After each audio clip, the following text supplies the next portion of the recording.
Hello again, and welcome to all of you. I hope this is working now just fine. I believe it's working clear. Please, again, let me know who you are and where you're watching us from. Please also help us if you are watching this to like, to share, to subscribe to the channel as well. It's a blessing to have you all with us. And I hope that you get something out of today. I hope it really helps you. This is not me doing this because I'm here to sell anything. I have nothing to sell today. I have no skin in any game. I'm not recommending anything to anybody. I am simply just sharing the things that I know, the things that I do. And I want to help people. I have a passion to help people. I believe the majority of problems that a lot of people are facing in this world are financial issues. And perhaps it's just as simple as no one really taught stewardship. So again, let me know where you're watching from. I see Wolverhampton, I see Houston, I see South Africa, I see Greensville. On Instagram here, I see California, I see Arlington, Texas, I see Mexico, I see Lagos. My goodness, Ghana, Dallas, people from just about all over the world, South Florida, Nebraska, Greensville, Tennessee, Zimbabwe, DMV, we got Sweden, we got Kenya, we got Scotland, we have Ghana here, Hertfordshire, big up Hertfordshire, that's why I went to University, Derby, we got Cancun, Mexico, good to see you, Oregon, Abuja, Nigeria, Liberia, welcome, Ilford, Essex, love it. We got all manner from all over the world. This is great. And I believe just like the laws of gravity, the laws of financial freedom work all over the place, all over the place. Okay, let's break down some things and let's hit the ground running. I also have some wonderful guests with me today to also just interview and talk with and share our hearts. This is always a great time after you've obviously finished with all the itis, you've had all the turkey in the world, or whatever you eat for Christmas. And this is a great time to start to project into the new year. We don't know what's coming in 2026. Well, obviously, you can pray God will show you many things. But I guess I want a lot of you here to sort of not over, what's the word I'm looking for? To not be so strong in your intellect and start to listen to some of your intuitions. I'll be honest, some of you know that, true or false. Government doesn't care about you, true or false. Just don't go here. Just go here. There's something you're ignoring. There's this still small voice you're ignoring. I want to know, true or false, the government don't care about you. They don't care about money in your pocket. They don't care about... Now, some countries maybe have some great governments. I only know of one in the world right now that has a great government. I forget his name. It's a South American country. But around the world right now, okay, how many know, true or false? True or false? You are Ecuador, that was it. How many know, true or false, right now that you are, that things are not going to get cheaper, they're going to get more expensive. Things are going to get more expensive, true or false?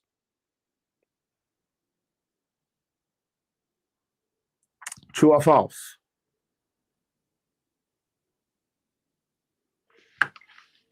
How many know, true or false? True or false? No one is coming to rescue you. Okay, I know for some of you Christians, the rapture. But no one's coming to rescue you financially. How many know that? The white horse isn't on the way. I mean, maybe it's false. Maybe some of you are like, no, joy's coming in the morning. Some, I don't know, some of you are deep. But how many know, like, unless you do something, Nothing's going to change. All right? Yeah, okay.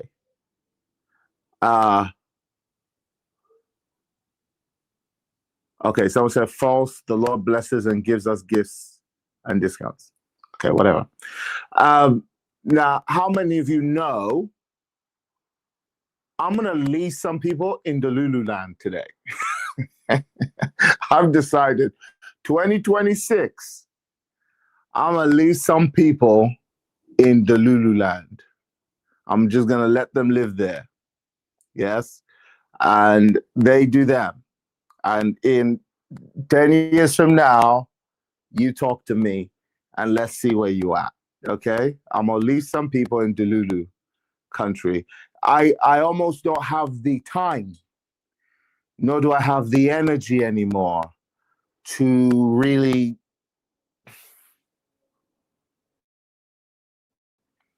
Yeah. Okay. How many know true or false? The Lord of Layaway. Raquel, don't finish me. Jesus. Hey. Okay. How many know true or false? Your job is secure. True or false? Like it's secure and it's going to secure your future. True or false? True or false? My job is secure and it's going to secure my future.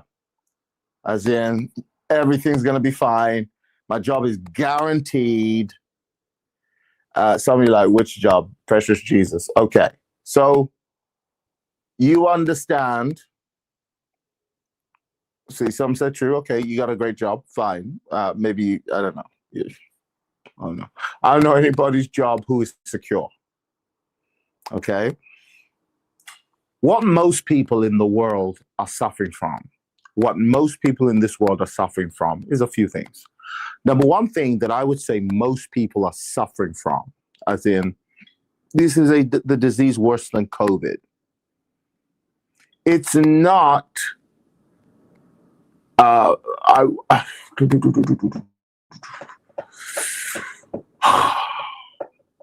it's not ignorance. Now I know you're going to go, wait, no. The lack of knowledge is the root of all people. The lack of knowledge, my people perish. It is not the lack of knowledge. It is not the lack of knowledge most people are suffering from. It's the unwillingness to acquire and apply knowledge. That's what most people are suffering from. Most people are suffering right now in our world from dopamine addiction. Listen, if you did not come to today to hear uncomfortable truths, now is the time to drop off. Most people are suffering from dopamine addiction. By dopamine addiction, I mean your mobile phone has hacked into your brain's dopamine and serotonin complex, and now you have found a way to make yourself feel successful, happy, and fulfilled, even though you know you're really not, because you found some addiction. Most people in our world are not suffering from a lack of knowledge. Most people in our world are suffering from an unwillingness to learn. Okay? I'm going to go into, first I'll start this topic with 7 uncomfortable truths.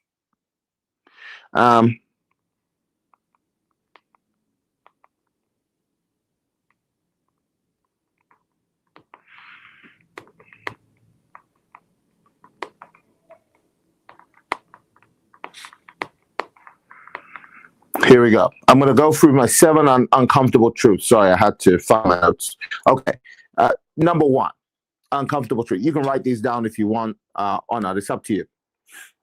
What I'm going to do as well is I'm going to create some kind of group chat, a Telegram group, and I'm going to send my notes into this group. I'm going to send my notes into this group, and you can have the notes as well, okay? Because I know some people will say slow down. I'm not going to slow down. I don't want to take up too much of your time today. So for those of you who want the notes, I'll just fire the notes over to you because I got my notes right here, okay? Number one, uncomfortable truth. Most people confuse money with morality. Most people confuse money with morality. Deep down, they believe wealth equals greed, so they subconsciously repel it. Most people confuse money with morality. Somewhere deep, deep, deep down, they subconsciously repel it. This is my 7 uncomfortable truths. Uncomfortable truth number 2. Uncomfortable truth number 2. Your subconscious mind is more powerful than your conscious mind. Your subconscious mind is more powerful than your conscious mind. So no matter what you have determined to do, it won't matter if you've only determined it consciously. The subconscious mind is more powerful than the conscious mind. So whatever you have determined to do, it will not matter because your subconscious has already determined whether it's going to be possible or not. Now, the danger of the subconscious is your subconscious was built by your early years growing up. Your subconscious was built from the time you were a baby. Remember, it's interesting when you're a baby, you're like a subconscious mind. You know how babies just look around?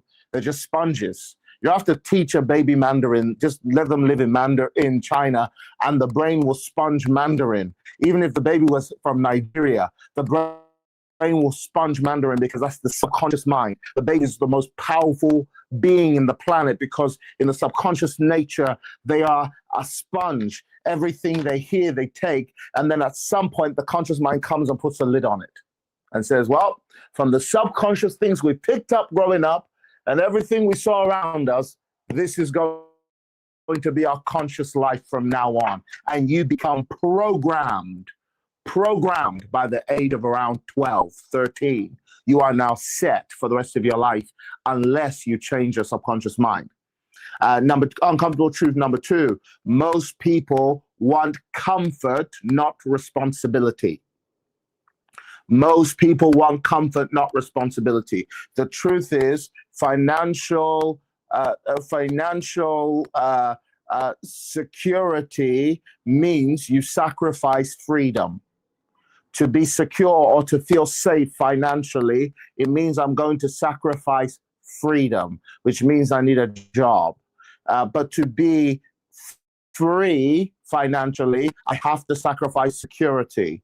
And the subconscious mind has fight and flight centers. And the job of the fight and flight center of the mind is to keep you safe and stupid. That's its job. Only job, nothing else, nothing more. Its job is to make sure you survive and avoid danger. And the truth is, if you have a survival mentality, you will never have a thriving mentality. Basically, you're either fear-based or faith-based. And number 3, a majority of people are addicted to certainty. Salary gives me certainty. It gives me safety. Growth requires uncertainty. Uncomfortable truth number 4. Oh my goodness, this one is this one is deep. This one is deep. Most people outsource their thinking. Majority of people outsource their thinking. So your thinking is outsourced to school. Your thinking is outsourced to your government. Your thinking has been outsourced to your church. Your thinking has been outsourced to your employer. Your thinking, majority of people here, their thinking has been outsourced to social media. Whatever social media thinks, that's the fact. That's the truth. Their thinking has been outsourced. Uncomfortable truth number 7. Most people spend money to look rich, not to actually be rich. Just to have the illusion of wealth, to look like they have what they don't have.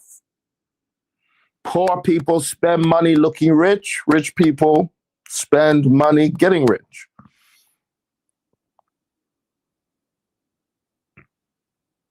Can I give you one more? Can I give you one more? I'll give you one more. I'll give you number 8 as a bonus here. Most people avoid numbers. Most people avoid numbers. And if you avoid numbers, you can't track anything and you can't multiply anything. That's number 8. Most people avoid measuring. They avoid numbers. Some people don't even measure time. They don't even measure budgets, finances. They don't even measure percentages. Okay, that's 8 I've given you. Let me give you as well something that I just thought, should I say this or should I leave it? I don't know. Let's see. Let's go through 7 uncomfortable religious truths or lies. 7 uncomfortable truths. Lies, religious lies. Lie number 1, God doesn't care about money. Money is material and it's carnal. It's evil. The Bible actually talks more about money than prayer and faith. Oh, by the way, the Bible talks more about money than prayer and faith combined.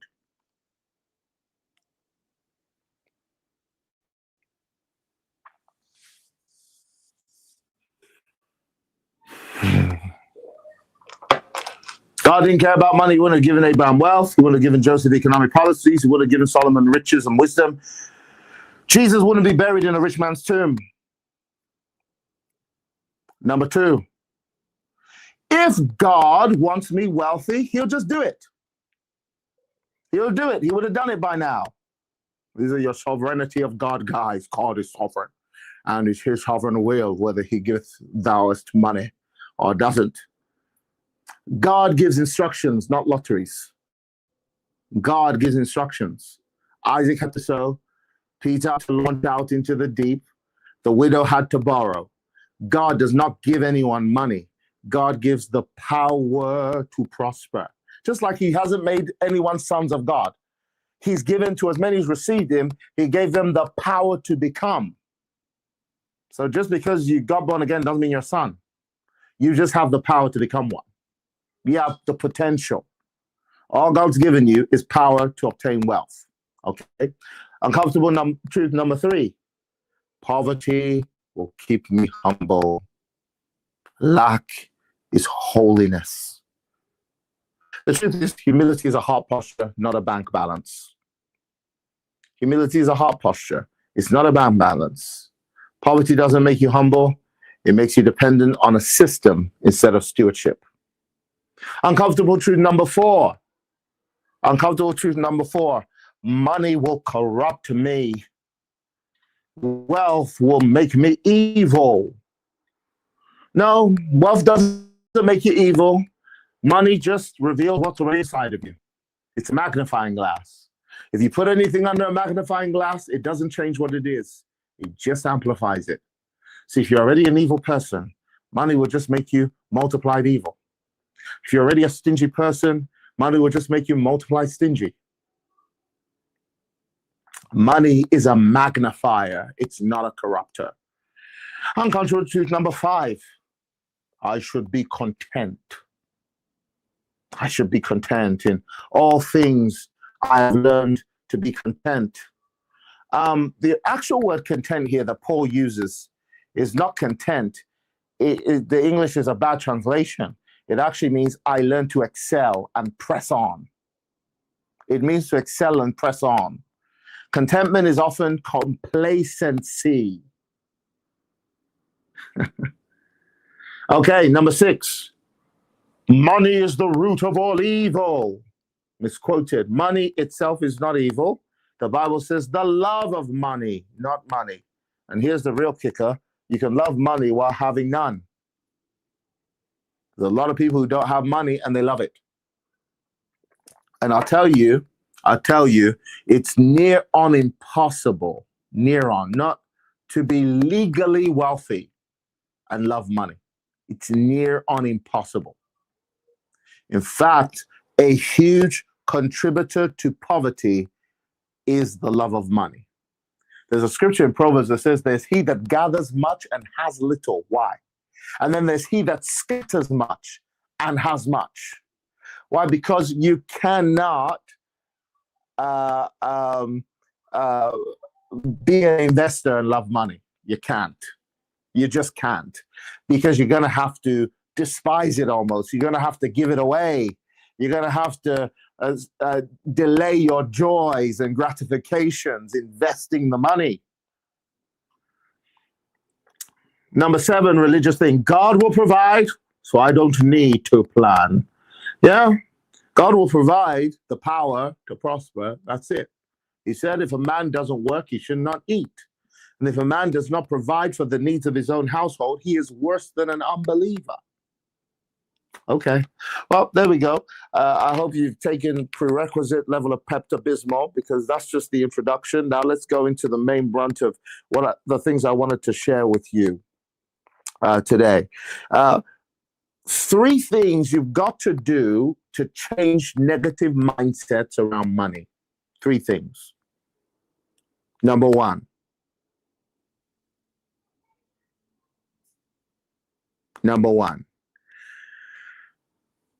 Adopt an owner's mindset. Let me say this.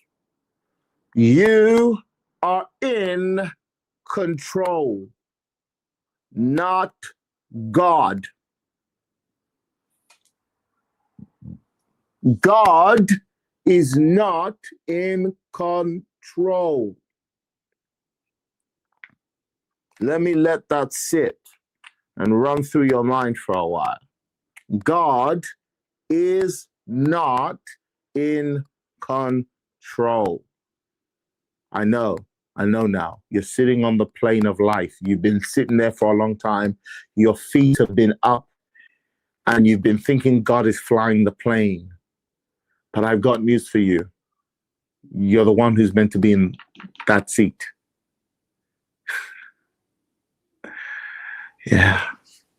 I don't say religious guys all the time. I lost the fear of religious people a long time ago. I'll explain what it means if you want. Genesis 1, God said, let them have dominion. When I say dominion means total rulership and control. If God said to Adam, which is mankind, let them have dominion, it means that you have total rulership, authority, and control. So much so that when Moses was looking at God to part the sea, God said, why are you looking at me? What are you looking at me for? You're the one I've given authority. You're the one I've given dominion. You're the one I've given control. God's activity in the earth is illegal. He cannot operate in the earth without a man. That's why he says, I searched for a man. And because he didn't find one, he had to become one. This mentality that the body of Christ has got, that God is in control, take the wheel, Jesus, won't he do it, is what's messing you up. It's what's messing you up. You read, I think it's Psalm 8. It says, whose man you are mindful of him, the Son of Man that you love him. He said, yet you have crowned him with loving kindness and given him dominion over all the works of your. I think this one, if this can settle in, you'll wake up. If just this one truth can settle in your mind, you'll wake up. You are the one in control. You are in charge. I know. You're in charge of your money, in charge of your finances, you're in charge of your waking day. This doesn't mean we don't submit to his lordship. This doesn't mean we don't seek him, to obey him, and to live for him. But see, there's something that happened in the United Kingdom. I live in a kingdom, a real kingdom. United Kingdom is a kingdom. And in this kingdom, we have a monarchy. Our monarchy has what you call residual power, because our monarchy has given his power to a prime minister. The prime minister now operates on behalf of the monarchy. Yes, see, some people, like someone said, dear Jesus, I probably shouldn't be in charge. This is where we're getting to. Do you understand now? Do you understand now? You have a responsibility to grow up. You do. And your life reflects your maturity. This is it. I don't. I'm not here to solve all your problems. Let me try and stay out of it. Let's just stick to the script because I got Holy Ghost. Okay. Adopt an ownership mindset. Stop asking how much do I earn. Start asking what do I own and what can I do about it. You're in charge now.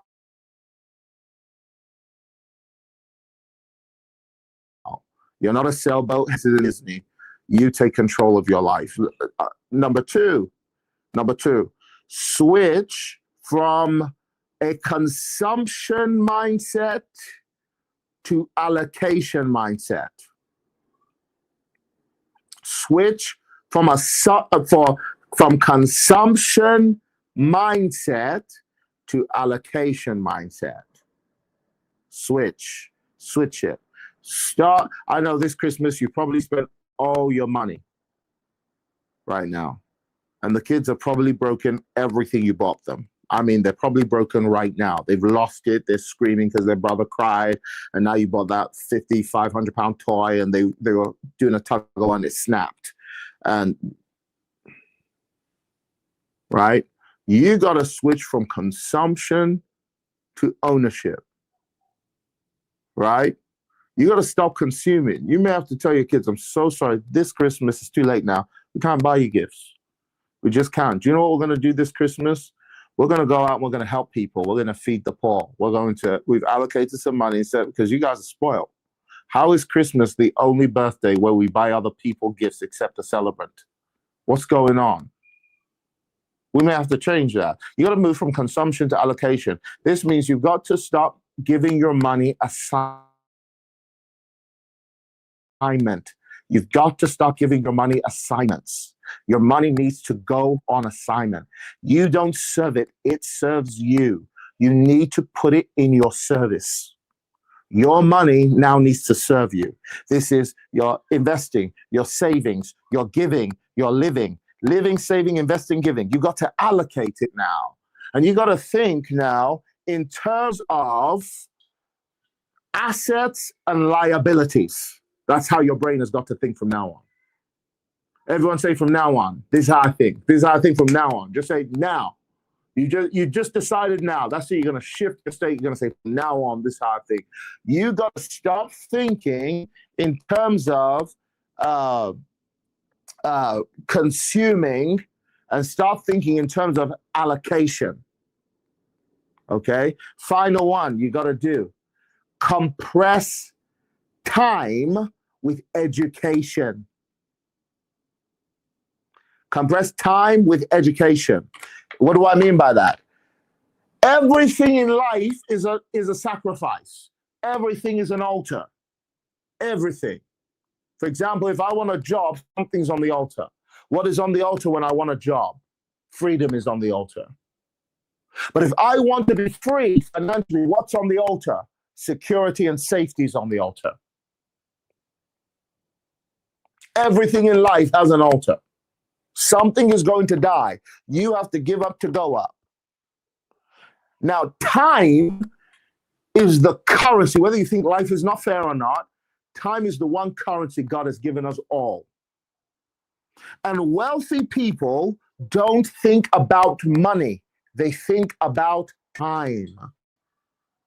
They think about time. Money is not the number one currency. I guarantee you. Oh, God, I hope they can hear me. Do you know why I'm talking? I'm trying to talk to your subconscious. I'm trying to get past this conscious know-it-all. I'm trying to get right down to your spirit, to your soul.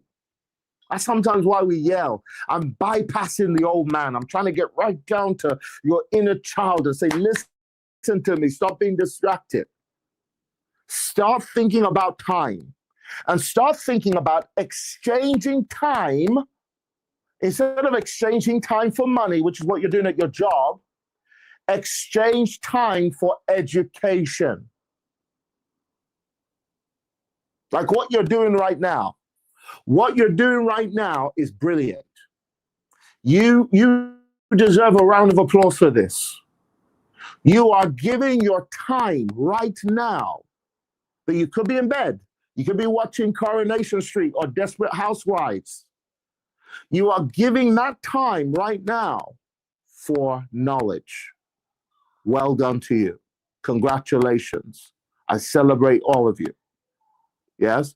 But you have got to give your time and exchange it for knowledge. What did I say at the beginning? Most people are not suffering from a lack of knowledge. It's insane to say we're suffering from a lack of knowledge. It's insane to say that. You realize money, the knowledge economy has become, it's no longer monopolized. ChatGPT has put all human knowledge in your mobile phone. YouTube is an online university. I tell you, don't pay for Netflix. Let me tell you what to pay for. Pay for YouTube and pay for ChatGPT. Pay for it. Those two things.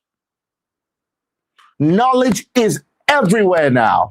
In fact, we're probably suffering from too much knowledge. Too much knowledge. Most people have an unwillingness to learn. And by the way, learning is not merely just what you're doing now. It's what you do after this. It's what you do after this. That's a learning. Okay. 7 habits of the super wealthy. I hope you're listening. 7 habits of super wealthy people. You are in Millionaire Academy right now. Soon, some of you will fly to Billionaire Academy. Okay? But right now, you are in Millionaire Academy. 7 habits of super wealthy people. Number one. They buy assets first, lifestyle later. The mindset of the super wealthy is asset. Asset. What's an asset? I taught my son this. My son is always talking to me about this. An asset is something that pays you. A liability is something that takes money from you. A lot of people will buy, a nice watch, or they'll buy some nice bag, Louis Vuitton bag, or that's a liability. Or they'll buy a car, that's a liability. Well, you can turn your car into an asset, surely, but most people are spending their money on liabilities. Buy assets. Number 2, habit of wealthy people. They think in decades, not months. They think in decades, not months. They're always extrapolating next 10 years.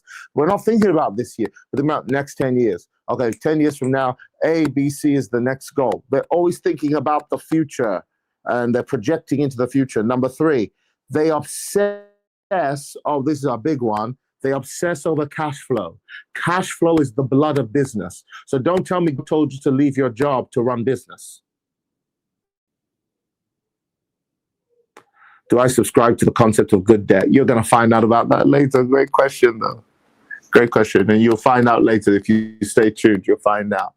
Okay. Number 3, they obsess over cash flow. You've got to have cash flow. You've got to have income. Money has to come in to be converted to an asset. Money has to come in to be converted to an asset. Money is not an asset, by the way, but money has to come in to convert it to an asset. Okay. Cash is not king. Cash is trash. This here that I got, this is trash. This is rubbish. This is a receipt. It actually says, if you read it, I don't know if you can see that. I don't know if it's too bright on my screen, but I'll read it for you. It says something right at the top here. It says, a promise to pay the bearer on demand the sum of. This used to say the sum of gold or silver. It's no longer backed by gold and silver. This is trash. This is trash. My wife was buying some food for the kids. We thought, instead of getting them Nando's, they won't appreciate Nando's, let's get them Roosters. So we got them Roosters. And she goes, oh, hang on a second. Roosters is now the price of Nando's. I said, inflation. Of course it is. The price of everything around us is going up. But what's happening to this? This is trash. It's a promissory note. It's not backed by any real assets. And because it's not backed by any asset, its value is constantly going down. its value is constantly going down.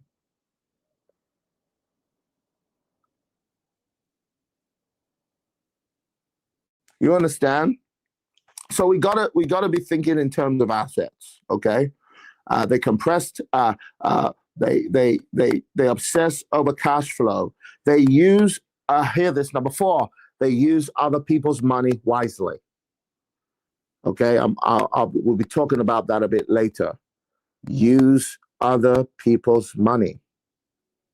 Yes, wealthy people use other people's money wisely. Number 5, they protect downside before chasing upside. They secure the risk before they pursue the upside. Number 6, sorry. They reinvest profits without feelings. Some people, the day they see profit, they swallow all the profit. Number 7, they separate their ego from decision. I'll give you a bonus one. I don't know whose phone is ringing here, but it's really bugging me. I think it's one of my kids' iPads. I'll give you a bonus one. Here's the bonus. They have learned to aggressively disagree with their mind and shift their thinking. They have learned to aggressively disagree with their mind and shift their thinking. This is a big deal. Mindset is first. And they've done something to the mind so aggressively that they've mastered the ability to shift the way they think, to disagree with their small, limited thinking. A lot of that, you'll be shocked, part of the things we have to do to shift our thinking, because it's so difficult. The conforming powers of this world want you to think a certain way, especially as an apostle, as a man of God. People want me to think a certain way, and they say, Apostle, you're backsliding for the way you think, and they send me all manner of messages and hate mail and all manner of things, and there's something compelling. It's called the fear of man, and it makes you want to think like them, plus your childhood and your upbringing and the things you saw growing up. To shift my mindset is my heaviest investment. My heaviest investment is changing the way I think. My heaviest investment is shifting my attitude towards money. It's been the biggest investment of my life. Quality of my thoughts are guarded very, very jealously. I do not permit certain ways of thinking into my mind. I don't allow it. And in our world of mental health teaching and doctrine has just taught you to agree with the way you think and feel. I aggressively disagree with the way I think and feel about life. Aggressively attack and pursue wrong thinking. In fact, it's probably my number one principle. People have been offended with me for this point. They asked me on Sunday, Pastor, did you get stuck? I say, I've never been stuck a day in my life. People are like, huh? What do you mean you've never been stuck? Everybody, we're human. Who told you? Who told you we're all human? You be human. You can be human. I'm not human. I'm not human. That's definitely not what my Bible tells. It tells me I'm a new creature. He says, should we speak to you as to mere man? I'm not a mere man. I'm not human anymore. Now, that makes some people angry. It's my depression, and you don't understand my mental health and my depression and my... If you agree with that, fine. But you will be and stay the way you are till you are good. This is what I mean by one of our first habits of wealthy people is we take charge. We take charge. We even take charge of the way we think. That's called metacognition. Metacognition is the ability to stand outside of yourself and think about what you think about. Otherwise known as meditation. Metacognition. I practice it almost every day. I don't want to say every day. I wish I did every day. But almost every day, I practice metacognition. I think about what I think about. I'm constantly guarding my heart. Okay, don't like that. That's loser like. Okay, that sounds like a lie I believe. And why do I believe that? Oh, that looked like it came from some childhood wound. Let me just disagree with that right now. I aggressively pursue and acquire the right way of thinking. And a lot of that has to do with what I say with my own mouth. And trust me, my wife always says this, I'm not out of my mind, I'm just out of yours. I'm not out of my mind, I'm just out of yours. I practice metacognition. Okay, let's finish this now. I'll have my guess. 7 stocks that I'm looking at this year. 7 things that I'm looking at investing this year. Well, let's start with what I'm already investing in. Okay, let's start with what I'm already invested in. One of the things I'm heavy on, okay, heavy on is low, mid, and high risk. Every one of you do something and do it tonight before you fall asleep, or don't. It's up to you if you want to succeed or not. You know, people say, how do you shift your mind? I'll tell you exactly how to shift your mind right now. I'll tell you exactly how to shift your mind right now. Imagine a triangle, okay? Imagine a triangle. I'm not going to do that side because people say I'm Illuminati. Imagine a triangle, okay? Got a triangle, okay? At the top of the triangle is results. Over here on the left is belief. Over here is actions, okay? Now, my belief may say, oh, I believe I can do this, whatever. It computes to action. The moment my belief consummates with action long enough, it creates results. When the result is created, the result contributes to my belief. That belief then feeds my actions. The action then feeds the result. Now the result becomes bigger. Okay, so now the result feeds the belief again. The belief feeds the action again. See, what a lot of people do is they got what I call belief constipation. They did believe, but there is no corresponding, consistent action called habits.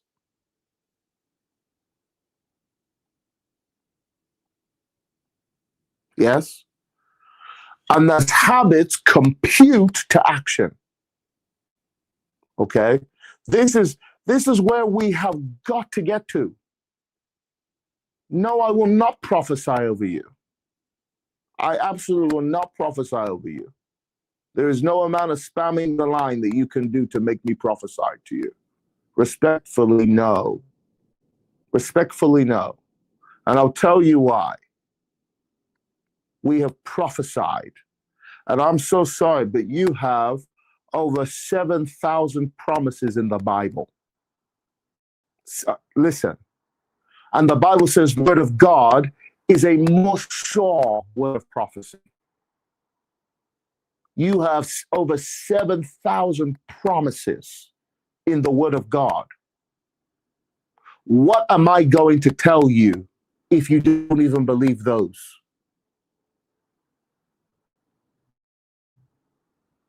What am I going to tell you if you don't even believe that? You pick up it says the word of God is a more sure word of prophecy. It's more sure than any prophet. It's heavier than anything I could ever prophesy to you. That means if you can find a promise, he says, by these exceeding great promises, we have become partakers of the divine nature. So what can I say to you if you don't believe the word of God? Am I God? You don't believe him, so what am I going to say that you believe? You're just hooked on hopium. You're hooked on prophecy with no action. Take action on what the word says. There are other days I'll do a prophetic call out and I'll prophesy as God leads me. But what good will my prophetic word do to you if you don't even believe What the word of God says, that God will give you the power to prosper. If you don't even believe the word, what good will me prophesying to you do?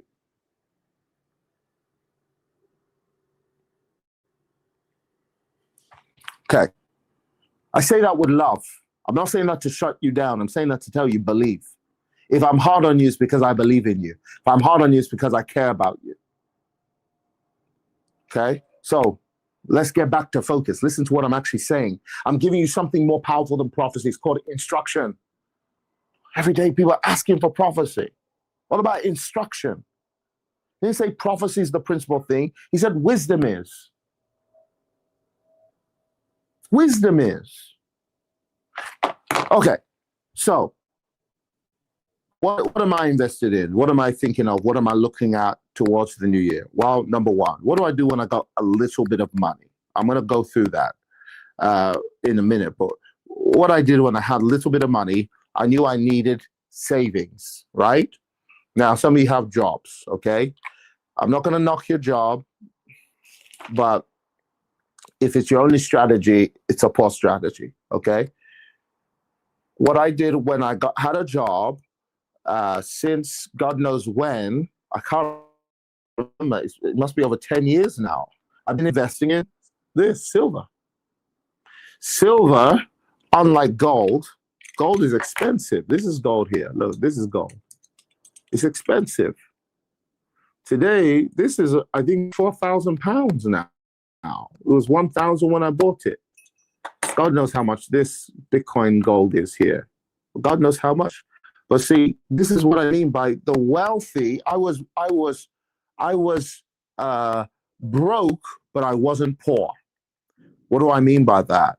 Because poverty is not a lack of money. Poverty is a lack of instruction and application. I had instructions. My instruction was, hey, I don't have a lot of money, but I can put aside money every single month into silver. Instead of buying gold, I bought silver. Now, this silver, when I was buying it, this was $11 an ounce. How many can afford $11 a month? How many could have afforded $11 a month? This was $11. That was it. $11. So I ended up buying lots of it. This is just a small part of my collection.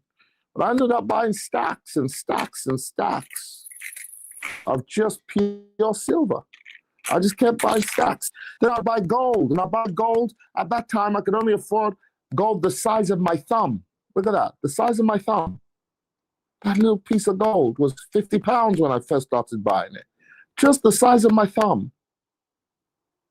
Okay. Now, this silver here today, and most of you are on this call will remember, I've been saying it. I've been saying it for a long time, right? If you've been following me long enough, you'll know I've been saying, guys, buy silver, buy silver, buy silver, buy silver, right? This silver, that's $11, today is $80. Okay, so imagine I was buying 10 ounces. Can you see this 10-ounce coin? I was buying this 10-ounce coin for $11 an ounce. So that cost me how much? 11 times 10, that's 110, right? $110. Today, this is worth over $800 for just this. Because I started to think I can't store all this in my safety deposit boxes in the bank. It'll be I'll have to buy several safety deposit boxes. So what I decided to start doing instead was start stacking the 10 ounces. These are very heavy. 10-ounce coins. See that? Silver. Silver has outperformed gold.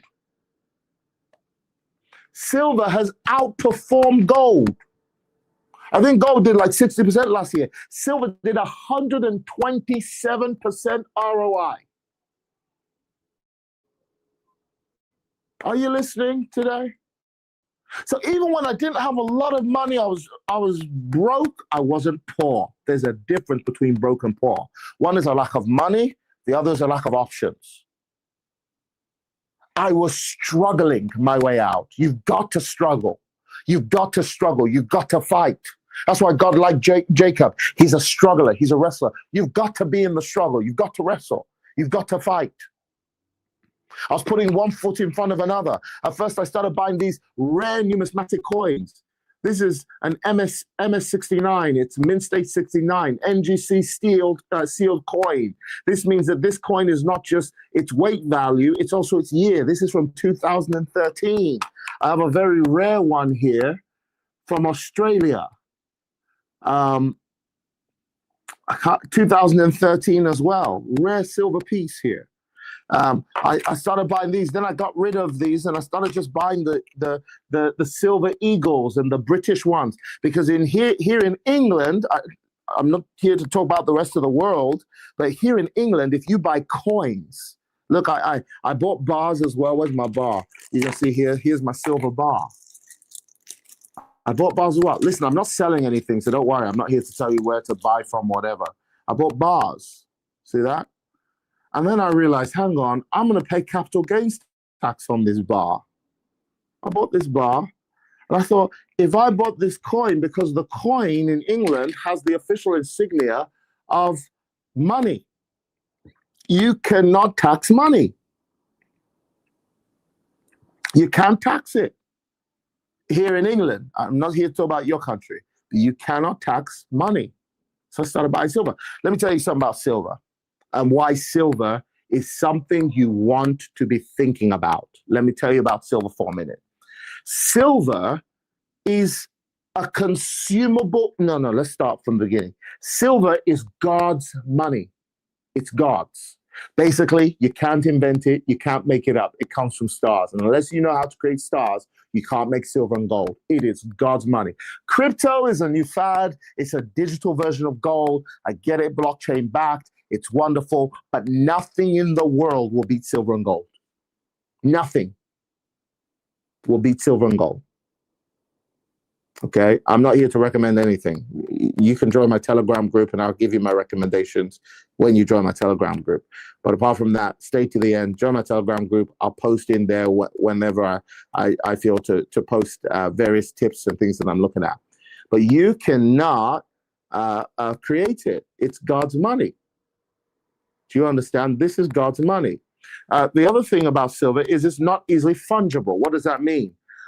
It's a smart way to save money, because how many of you tried to save before, and when you tried to save, you just ended up going and spending your savings anyway. I find it very difficult to spend this because I'm lazy. I'm too lazy to go and sell this in some gold dealer, then make it fungible, then go and whatever. I'm too lazy for that. So the best way to have kept my savings is in silver. The other smart thing is this did 127% ROI in the last year.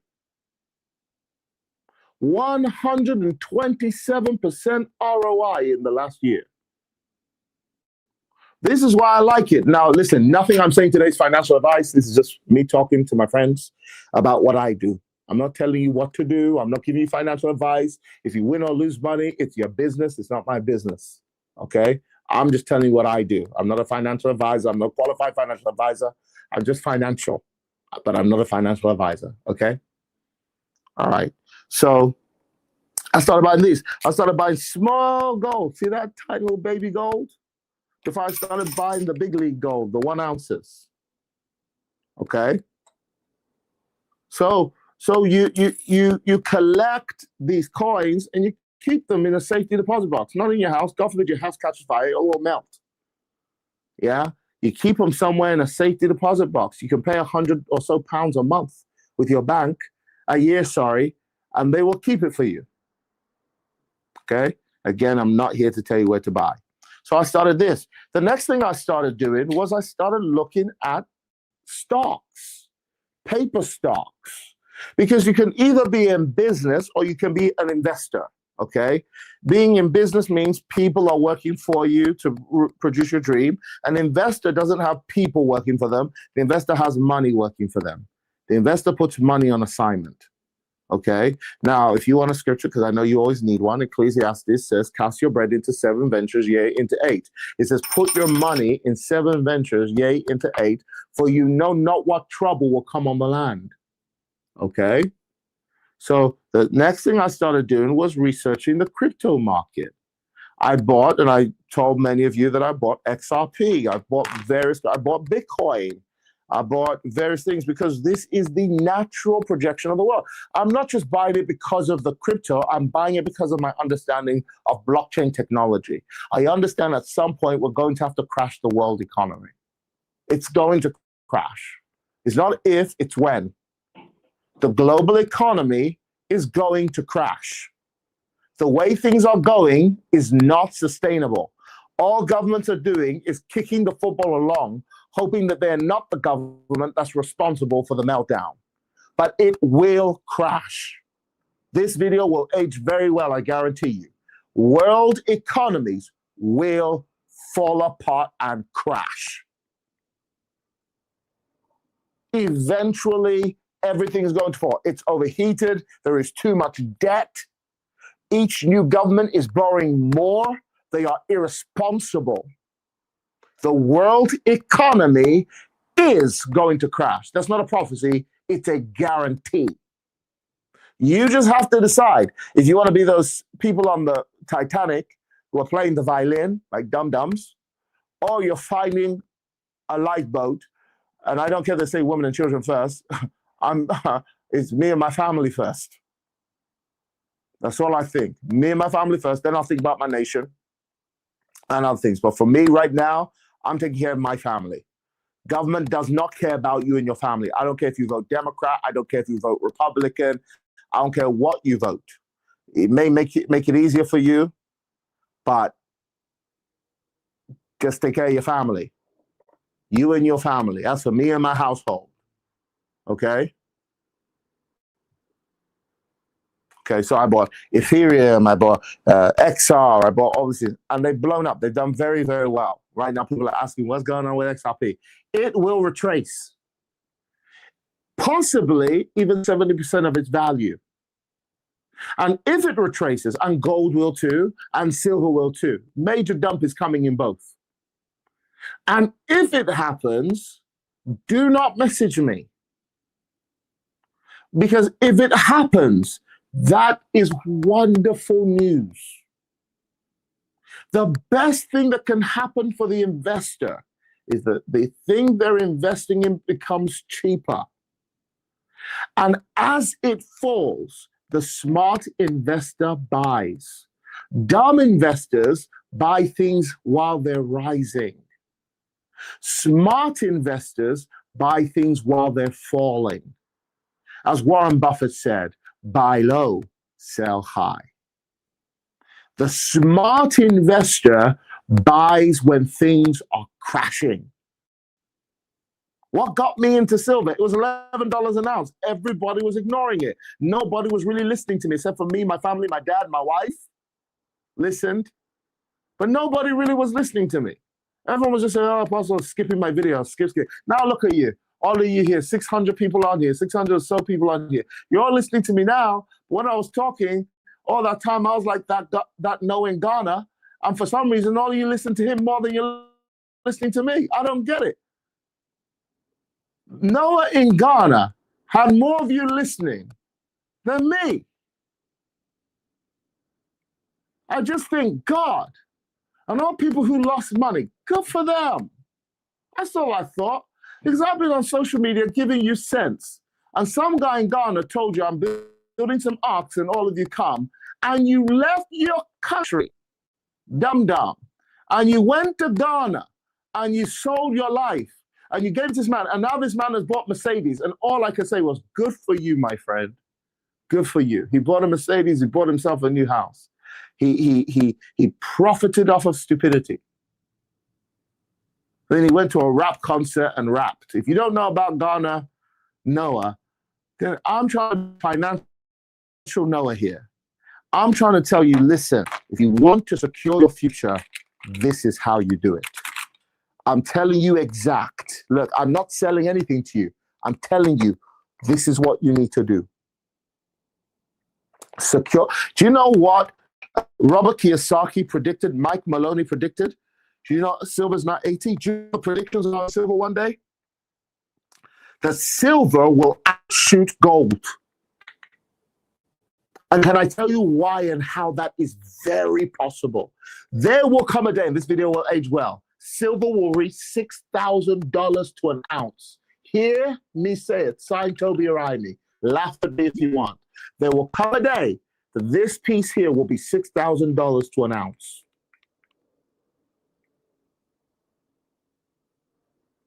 Are you listening to me? How is it going to be $6,000 to an ounce? Silver is a consumable metal. What does that mean? Silver is consumable. It means that silver is constantly being used, and the more technological we are, because it's a superconductor, the more the world needs silver. The more technological we become, the more the world needs silver. If war breaks out, we need silver. This is why silver prices have skyrocketed, because governments are now talking about war. There are other reasons, obviously. Okay? I'm not here to tell you where to buy. They don't pay me for that. Okay? Nobody's paying me for this news. Now, Roman, tell me this. No. Just join the Telegram group, and with time, I'll let you know. I'm about to bring on my guests. The next thing I invested was stocks. The stocks I'm currently invested in, if you want to know, I'm in Alibaba because it's super underrated, super cheap, and it's going to fly. I am in, let me get my trading app. These are my stocks now. These are my low risk investments. Okay. I am in Pfizer. I think I've been in Pfizer for a long time. I left Pfizer actually when I got out at the top. Okay, let's see this. Let's get. I'm in AT&T, Alibaba, Tesla. Oh, I'm doing good on Tesla. Boeing, loving Boeing. I'm doing good on Boeing. I am in Lockheed Martin, which I think is going to skyrocket for various reasons. I'm in Apple, obvious. If you're not in Apple, I don't know what's wrong with you. I'm in a company called Zion Oil and Gas. And I know all the Christians are going to, yeah, let's do it. Yeah. Research, just do your research, do your homework. You say, well, how do I do my homework? ChatGPT. It's so easy now. Just go, hey, ChatGPT, what are the good reasons and the bad reasons, positive and negative being involved in this? You don't need a lot of money to be in the stock market. My stocks are now, I think this year I've done over, what's my ROI percentage this year? This year, I have done, where's my number? I think it was over 100% ROI across my stocks. Okay. So I'm in AT&T. I am in, let me just give them to you. I'm in Boeing because they make weapons. Okay. I'm in Tesla. I'm in Snapchat. Oh, finally, Snapchat has moved into profit. I'm in Snapchat. I'm in Zoom, super cheap, slumped after COVID-19. Yeah, I'm in Snapchat. And there's a Chinese company, that's the Tesla of China. I forget its name. I'm about to be in that. Stocks I'm looking at. Let me give you the stocks I'm looking at for this year, my stock list. And I'll send some of these into the group chat as well after the call. I am looking at AI heavy companies.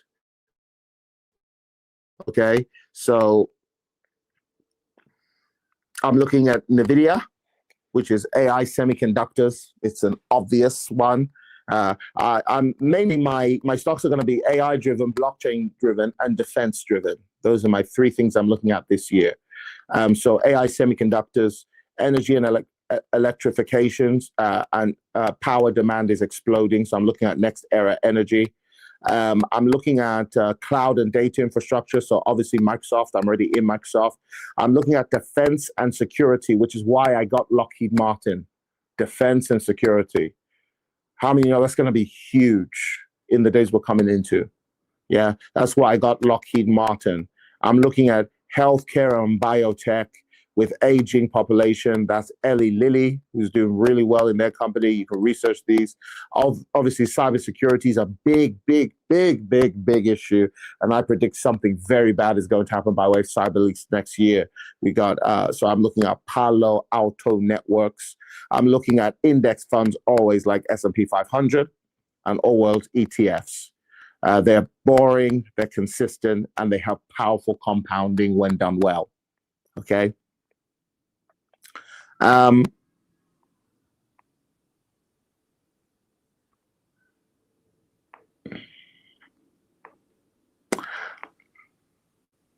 let me now. I was gonna give you what I would do if I had 110,000, 100,000, but I'm gonna bring on my guests now, and I think I'll bring them on at some point together. But I'm gonna start. I'll start with my business partner. Should I start there? No, I'm gonna bring. Let's start with him. I'm gonna start there. I'm gonna start with. I don't know if he's signaling no or yes, but I think I'm gonna start with him anyway. I'm gonna start with him anyway.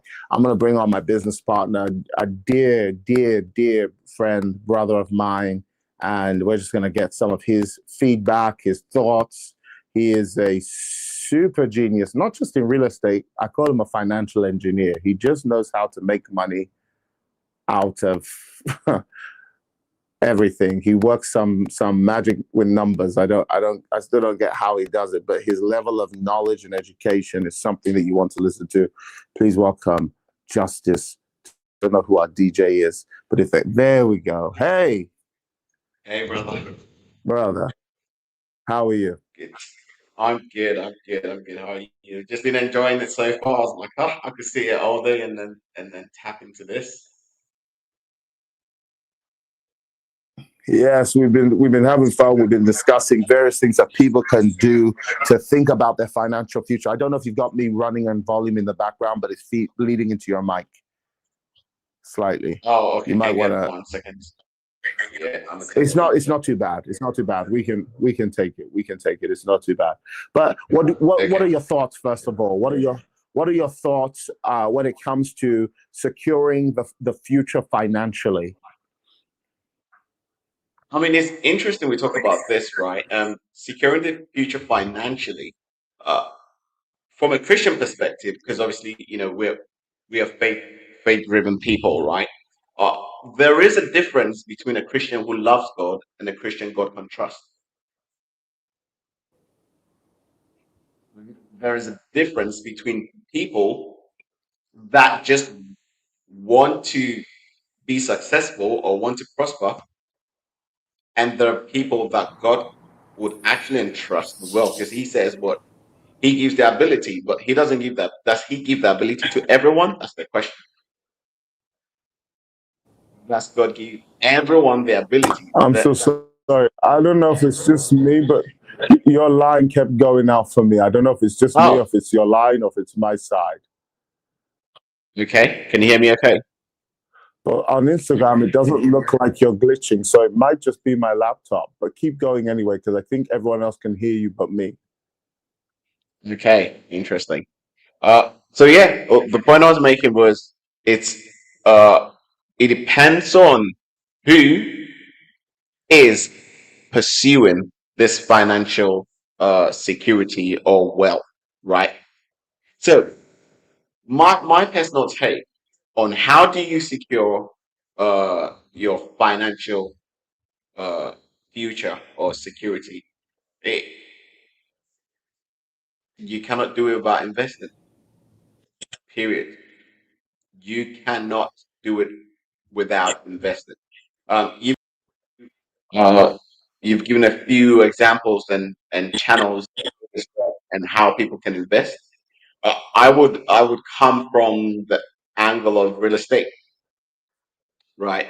Because I have obviously an extensive background in this, and again in the stock markets as well.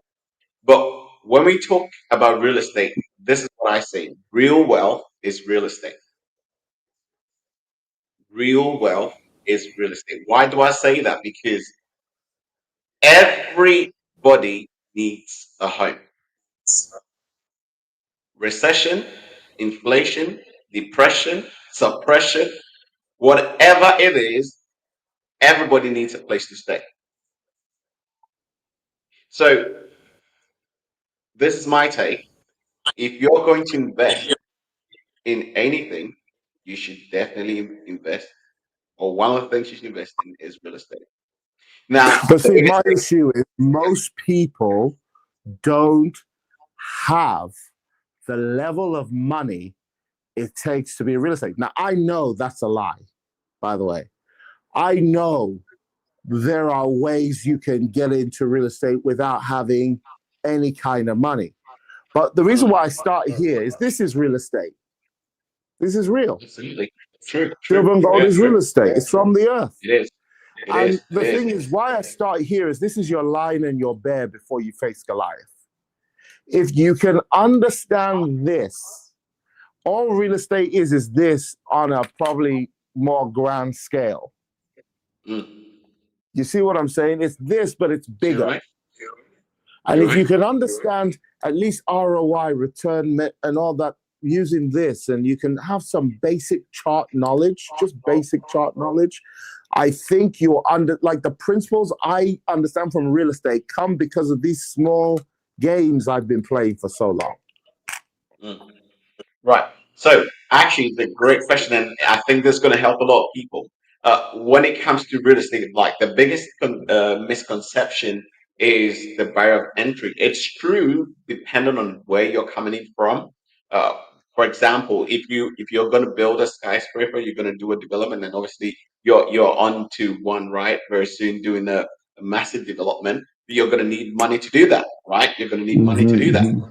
Now, money is as a result of four things. One of four things, right? Now, I'll downsize it to three just so people can understand where I'm coming from, and then we will channel it into real estate, right? So, one of the three things you need to make money is knowledge, time, and money itself. Knowledge, time, and money itself. Now, for whichever one of these three that you don't have, you use the other two, a combination of the other two to get it. So, for example, if you That's need so money, powerful. That's so powerful. sure, In case anybody missed that, you say you need three things: knowledge, time, and money. Whichever one you don't have, you use the mhm, other two to get it. to get So it. if you don't have, go ahead. No, that's so powerful. Yeah. Go ahead. It's so good. So, for example, if you don't have, let's start with money because that's what a lot of people feel they don't have. But you've got time and you've got Hmm. knowledge. You apply the knowledge, leverage your time, and then you make money. Wow.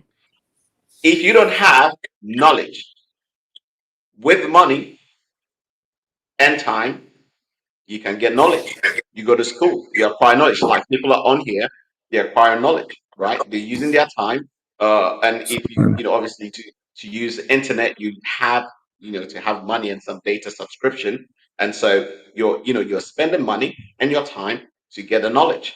Now, if you So good. want time, if you want time, money and knowledge buys you time, right? So one money is as a result of one of these three things, and then you combine the two to get them. Now, when you bring that into the sphere of real estate or property, right? The same principle applies. Now, there's one thing that you add on to this. So it's money, it's time, it's knowledge, and it's people.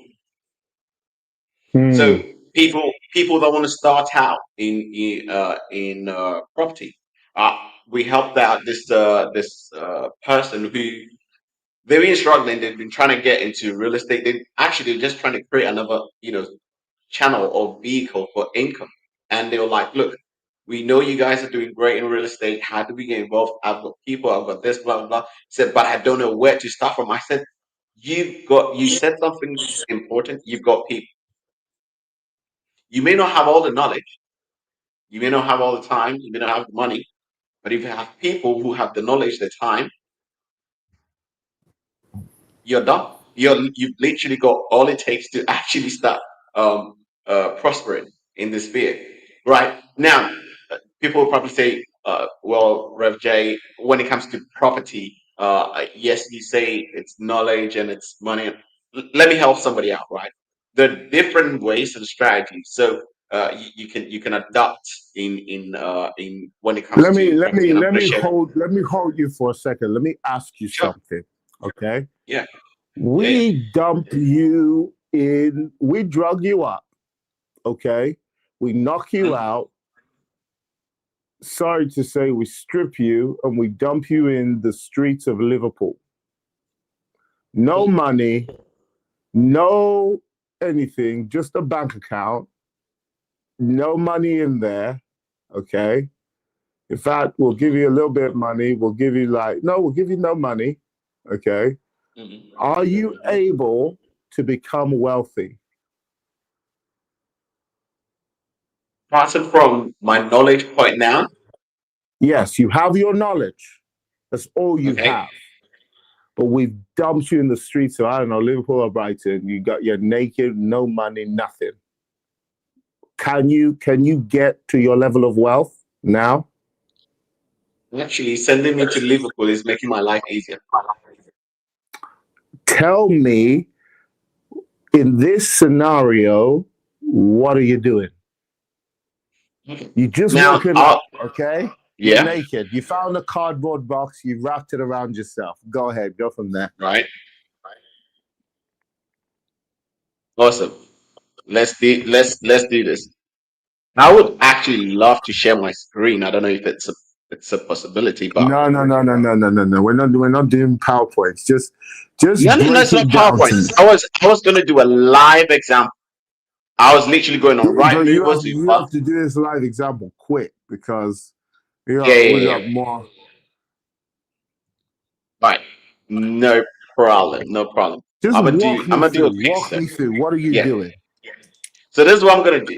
Right. Right now I'm in Liverpool. And I don't have any money. Mm-hmm. I'm struggling. Obviously, something really bad has had to go wrong to get to this point. This is where I'm starting from. I know in Liverpool there are a lot of Liverpool fans in and outside of Liverpool that always come for match day. Now, in this time, there are a few things, and I'll show you a bit more about different types of real estate. There are a few things you can play on here. Parking is a nightmare. If I can find a piece of land that's being sold in and anywhere around the Liverpool Stadium, I'm literally going to find someone who has some money, some wealth, and I will obviously add value to them. The biggest reason why a lot of people don't know how to start or can't start is because they're looking to draw value rather than add value. I guarantee you, if you find the right deal, you will get the money to do it. Okay, So so you found someone who has what? fine. So there's someone who's got They've got savings, property. property, savings, inheritance, whatever it is, right? Okay. Whatever it is. But let's make it easy. Let's make it easy so it's very achievable. People think that, understand that they can actually do this. Say, now, I'm going to search right now. Now, I'll tell you right now, I'm looking for a property, let's say a two-bedroom house in Liverpool, right? Mm-hmm. Right now. I'm on right Okay. move. No fancy movements, literally straight search. I want Liverpool, a flat or a house in Liverpool. Believe it or not, right? Okay, I'm gonna filter it out because this was getting me excited a little bit. But give me 2 secs. I'm gonna take this retirement home out. I'm gonna take buying schemes out, and let's take that out. Okay, cool. So right now in Liverpool, you can actually get. I'll take our flats. I don't like flats. I like houses, right? So I'm gonna take those out, and then let's go houses, bungalow, land, all of that stuff. Okay, sweet stuff. Yeah. Okay, cool. So bang you can do this search wherever you are. You can do this yourself as well, right? And so you go to Liverpool um, on Rightmove, and you just hit search. You want to go to the city center, right? And I'm going to tell you right now the properties you can find uh, in Liverpool. Okay, so there's a 2 bedroom. Interesting. Okay, so this is a 2 bedroom. I wish I could show my screen, but anyway, there's semi-detached house, right? Semi-detached house on Carmel Close, and it's 175,000 to buy. Okay. 175,000. Now, let me tell you, literally 0.2 miles away, another property has sold for 400,000 last year. Wow. So And this one is worth 175, what? This one is how 175. But 175,000, another one is sold for 400,000. 400,000. Now, most people don't know Now, the significance of that. The significance of that is it means that this property should actually be the same worth as 400,000, but you found it beneath market value, essentially called BMV. You found a property that's beneath market value from the 400,000, right? So your job got it. now is supposed to be somehow to acquire it, get it up to the value of the 400,000 and sell it for the 400,000, or just keep equity in it and remove the equity. But now my question to you is, now you got a problem. How are you going to get that 175,000 house? You got no money. This is a good problem to have because there's obviously someone sat here. What? How many people have you got on your live now? I got On 534 people, 534 people. 100 online, so it's Okay, perfect, 630 perfect, some people. perfect. Now, I need Okay. 175,000. I don't have that at this point in time. Mm-hmm. The good thing Mm-hmm. about real estate Mm-hmm. is a word called leverage. There are lenders out there that will actually give you, you don't have to have the full amount of the 175,000. You only need about 20 to 25% of that. Now, let's say 25% of 170,000, right? 25% of 170,000, oh, it's 175,000, sorry, it's 43,000. Now, 43,000. Okay. This is the problem has reduced from It's more 175 achievable. to 43.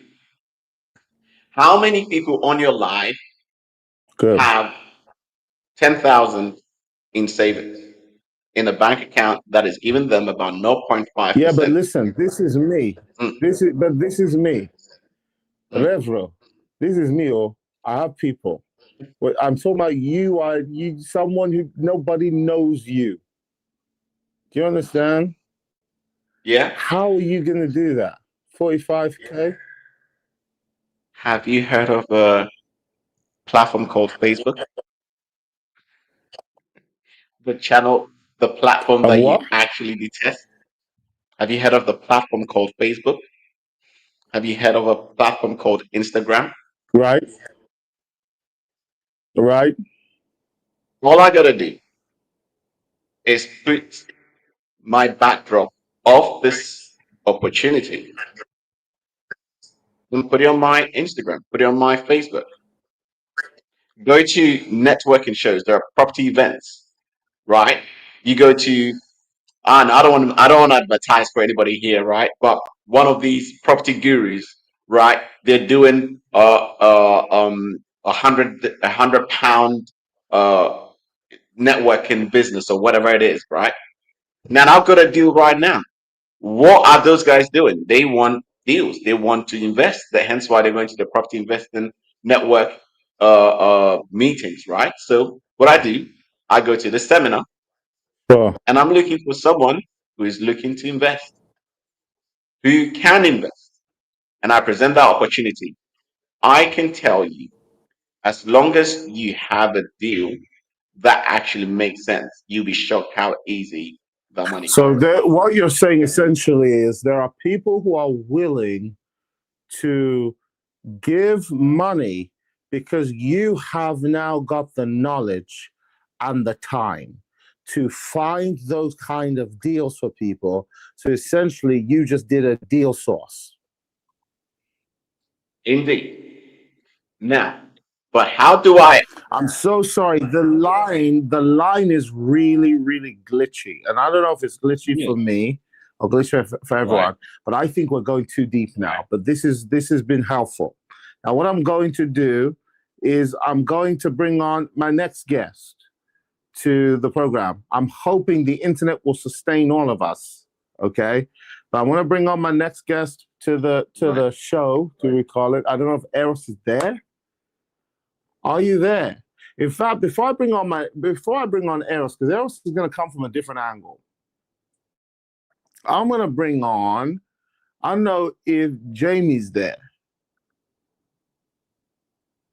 Is he here? Yes, he is. I'm going to bring on Jamie first. Jamie, I'll bring you on first. Eros will come from a different angle. Let's welcome Jamie, everybody. Now, Jamie, if you don't know who Jamie is the CEO of one of my companies. He is in charge of my financial market trading company. Jamie, have you enjoyed so far? What's your biggest takeaway? The what you've been investing in, such as XRP, silver, you saw an asset or two assets that many people didn't quite focus on. Most people focus on the gold, most people focus on the Bitcoin, but you saw XRP and you saw silver as the main assets to put your money towards, and both of them outperformed gold and Bitcoin. So XRP 2017 did 63,000%. So it outperformed Bitcoin, and obviously silver now is outperforming gold. What? But everyone focuses on the hype, and that's the issue. You focus on the hype, you focus on what everyone's telling you to buy, you focus on what's the mainstream, and you miss the intricacies that we are obviously trying to share here, the ones that actually make you wealthy Wow. sustainably. Wow. So yeah, my Now biggest you take. started your. Oh, I'm really hoping the internet behaves itself today because they're glitching from you. I hope. Can everyone hear me? Has it frozen? Well, for me, it looks like it's frozen. Everyone is We stopped hear you. still, but now you're shaking your head, so you're here. They say it's oh, they can hear me. Okay, let me just go ahead and pretend that I'm not seeing it frozen. You started your journey in trading some time ago, um, and you have been doing really well in financial markets. What began your journey in now trading? To me personally, I've been doing trading now many decades, and for me, people say it's high risk. What made you get involved in trading? First, when I first got involved, I saw an opportunity to make money off my phone. And at the time, it was a strange phenomenon to be able to use technology, press a few buttons, and see money come from digital, digital trading. And then from there, I started to dig deep, learn, study, and then for those who are of the faith, I then found out that it was actually biblical to trade in. So in Ecclesiastes 11:1 and 2 talks about foreign trade and that you should be into it. But the church will call it a scam and gambling. But Wow. there is a line where it's drawn in terms of gambling and strategy. But that's where I started. And then the journey began from there. It was a lot of knowledge and time. I didn't have anyone prophesy over me. It wasn't that. It was just study, wisdom, knowledge. It was effort. It was hard. I lost, and I lost, and I lost. And those losses are where I am and how it got me today. And it also helps me educate and teach others. So those who are in social markets, what I've gone through, they hopefully don't have to go through because of the journey I've gone through. Now, what's really deep, you came to me some time ago, you're telling me a story about how you were, what was it saying in your head, this man is go, tell the story. Sorry, which one? About this man is going to mentor me or something like that. You did some kind of subliminal message on me. I don't. Yeah, so I first attended, I was watching you on YouTube, and you know, like most, they get confused between yourself and your brother, and I didn't know if you were in London, and you know, Tommy's in Houston, and so I didn't quite know you were here. And then when I finally realized that you were in Stratford, I decided to come to service. And you mentioned, you know, financial markets, and I was like, wow, someone who is modern, someone who is trading, someone who's up to date with what's going on with the world. So I started to listen, attend service. And then you also mentioned, you know, speak those things that are not as though they are. And, you know, you have to declare it, use your tongue. And so every time I went to service, you would mention, I'm a financial markets trader, but I'm not going to teach anyone in the congregation. You said it over and over again. And every single time you said it, I said, you're going to teach me every single time. And since that, it manifested. You decided to start teaching again. And I just happened to be the one who you've helped pass this over to and now want to mentor to be, you know, a great trader and help others. That is amazing. That is amazing. And for those of you who were struggling to hear what he was saying, he's essentially saying there was a time that I was in Stratford and I was saying, I'm not teaching anyone else. I think I just got tired of teaching people because, and I said, I'm not teaching anyone else. But at the time I was teaching faith as well. I was saying, call those things that be not as though they are. Make sure you keep calling those things that be not as though they are. And he just kept saying, every time I said I'm not teaching anyone, he kept saying, you're going to teach me. You're going to teach me. I don't even know how or when I started teaching you. I just know that it happened.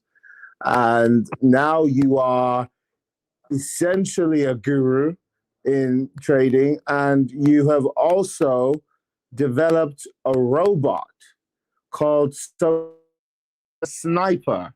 Can you tell us a bit about that? Yes, so Socher New York Sniper, otherwise known as SNS. It's an indicator / bot. We're still perfecting it, but so far the way it's performing for everyone has been astounding. So we're trying to automate it, but that will come soon.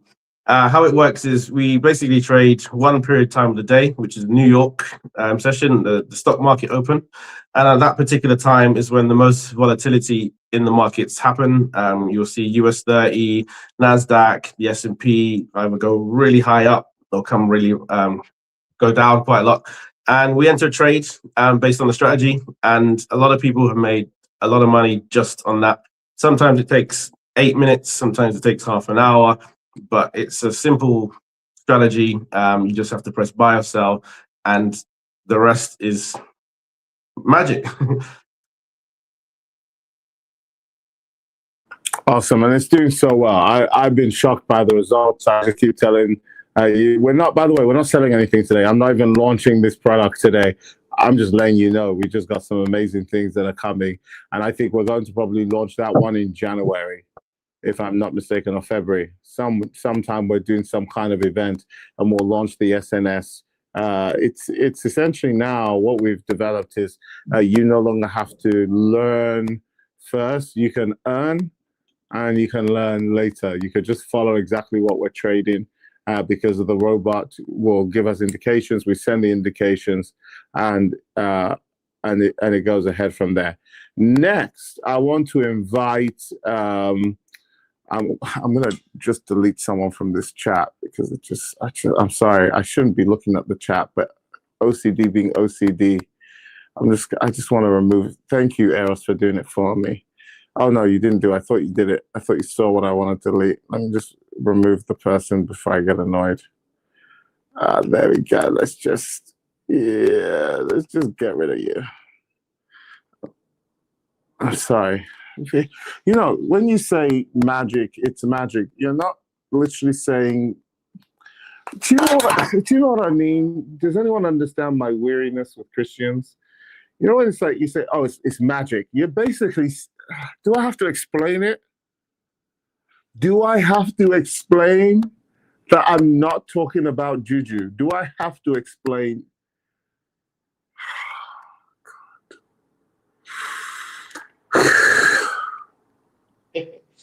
Well, but this is Okay. the thing, right?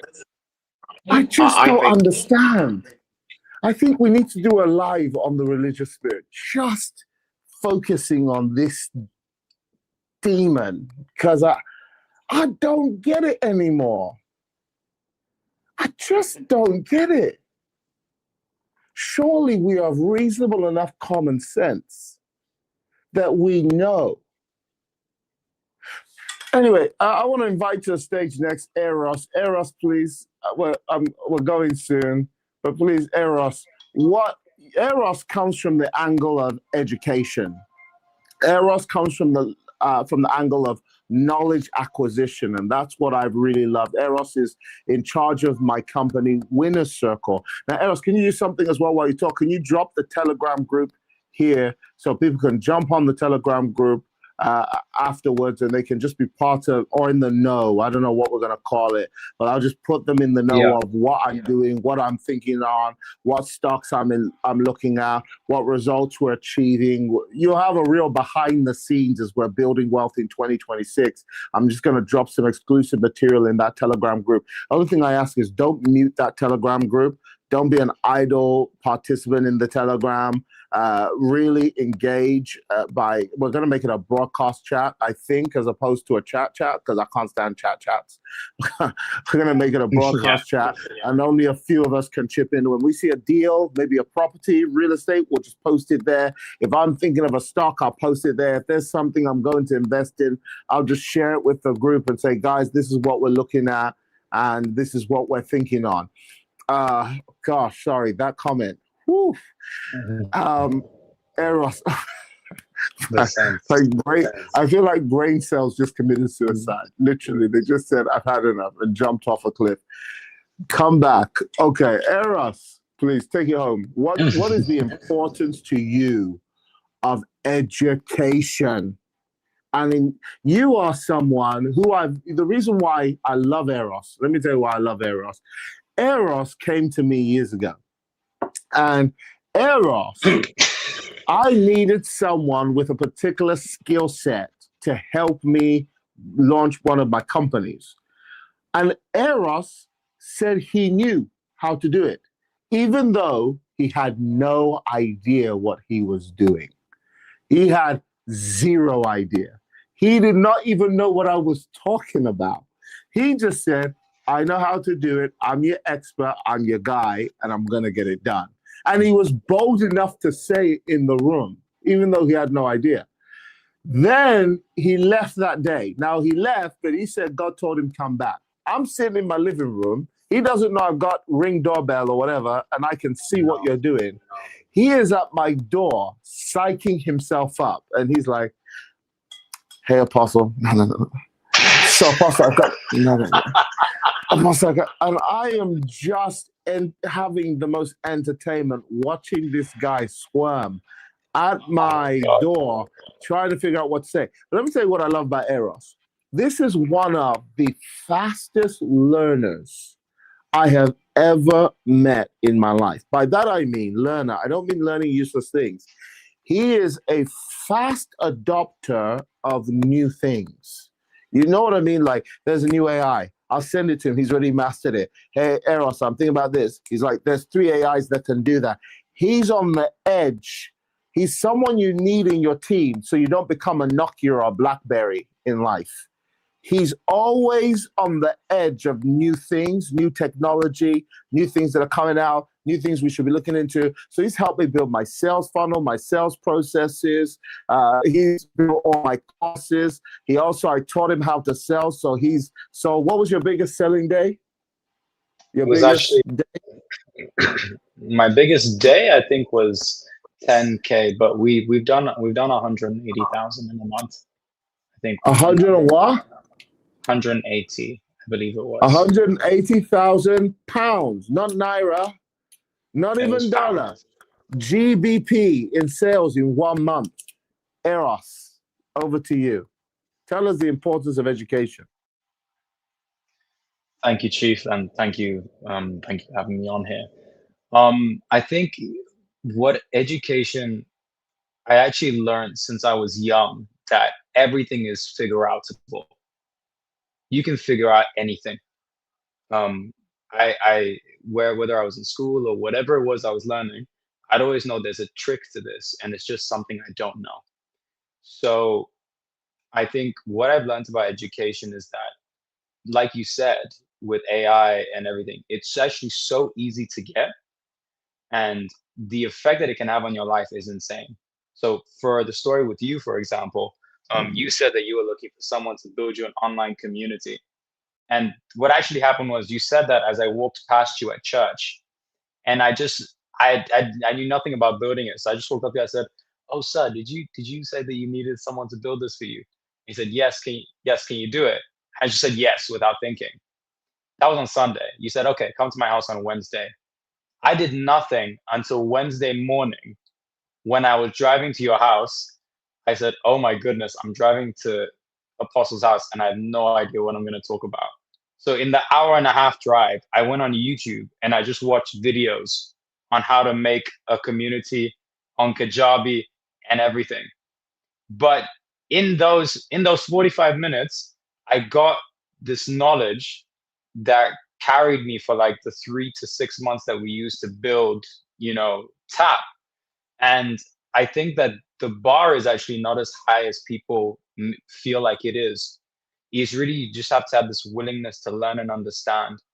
And the amount of breakthrough you can get just for little trinkets of knowledge is insane.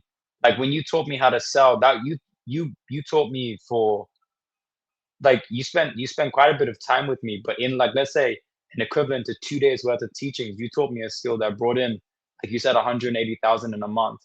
And just like the power of these little shifts that can just change not just your income, but they change who you are, because now nobody can take it away from you. So now no one can come up to me and take away my skill because it's my skill. And I can just have so many examples of even like little stuff. I'm not even talking about paid courses, little things I've paid for where I could have been in this journey for, let's say, 2 years, 3 years trying to learn this information. And then with you, and even with the free information, I've been able to like cut my time. It's almost like education lets you time travel to like a future version of yourself that doesn't have to make that mistake. So honestly, and I'm sure that Rev J and Jay are like just examples of this as well. But education is so underrated. It's so easy to find, and people have no idea about the gems that they skip just because maybe something's free. They have no idea, no idea. There have been free stuff that you put out that has changed my life, and I don't say that lightly. That has actually changed my life. And there will be the same another 2,000, 5,000 people that have watched that, and they're angry that their life hasn't changed. And they don't know that what they're paying for a lot of times is already what they've heard for free. It's just that the money made them take it seriously. So education has just been such an asset, and it's so underrated. And most people won't even take action on what they learn because they don't know how valuable it is. So yeah, that's why Winner Circle. That's why I guess you started Winner Circle, because you wanted to educate people. Yeah. Brilliant. Thank you for that. Roger, what is the importance? We're hearing a lot about, you spoke about three subjects: time, money, and knowledge. Yes? Yeah. Well, you talk Time, about money, knowledge. people as well. Time, Yep. money, knowledge, people, right? and leveraging either one to get the other. I don't have money, maybe I need time and knowledge. I don't have time and knowledge. You know, rich people are time poor. So they need people who are time rich, Right. right? To help You're right. them solve their problems. This is the thing we don't realize. There's you don't have a job may actually be to your benefit right now because you're time rich, but you're knowledge poor. So you might need to get more knowledge. When you get more knowledge, you meet people who are time rich, time poor, and you exchange your knowledge and your time for their money. Absolutely. Right? You're right.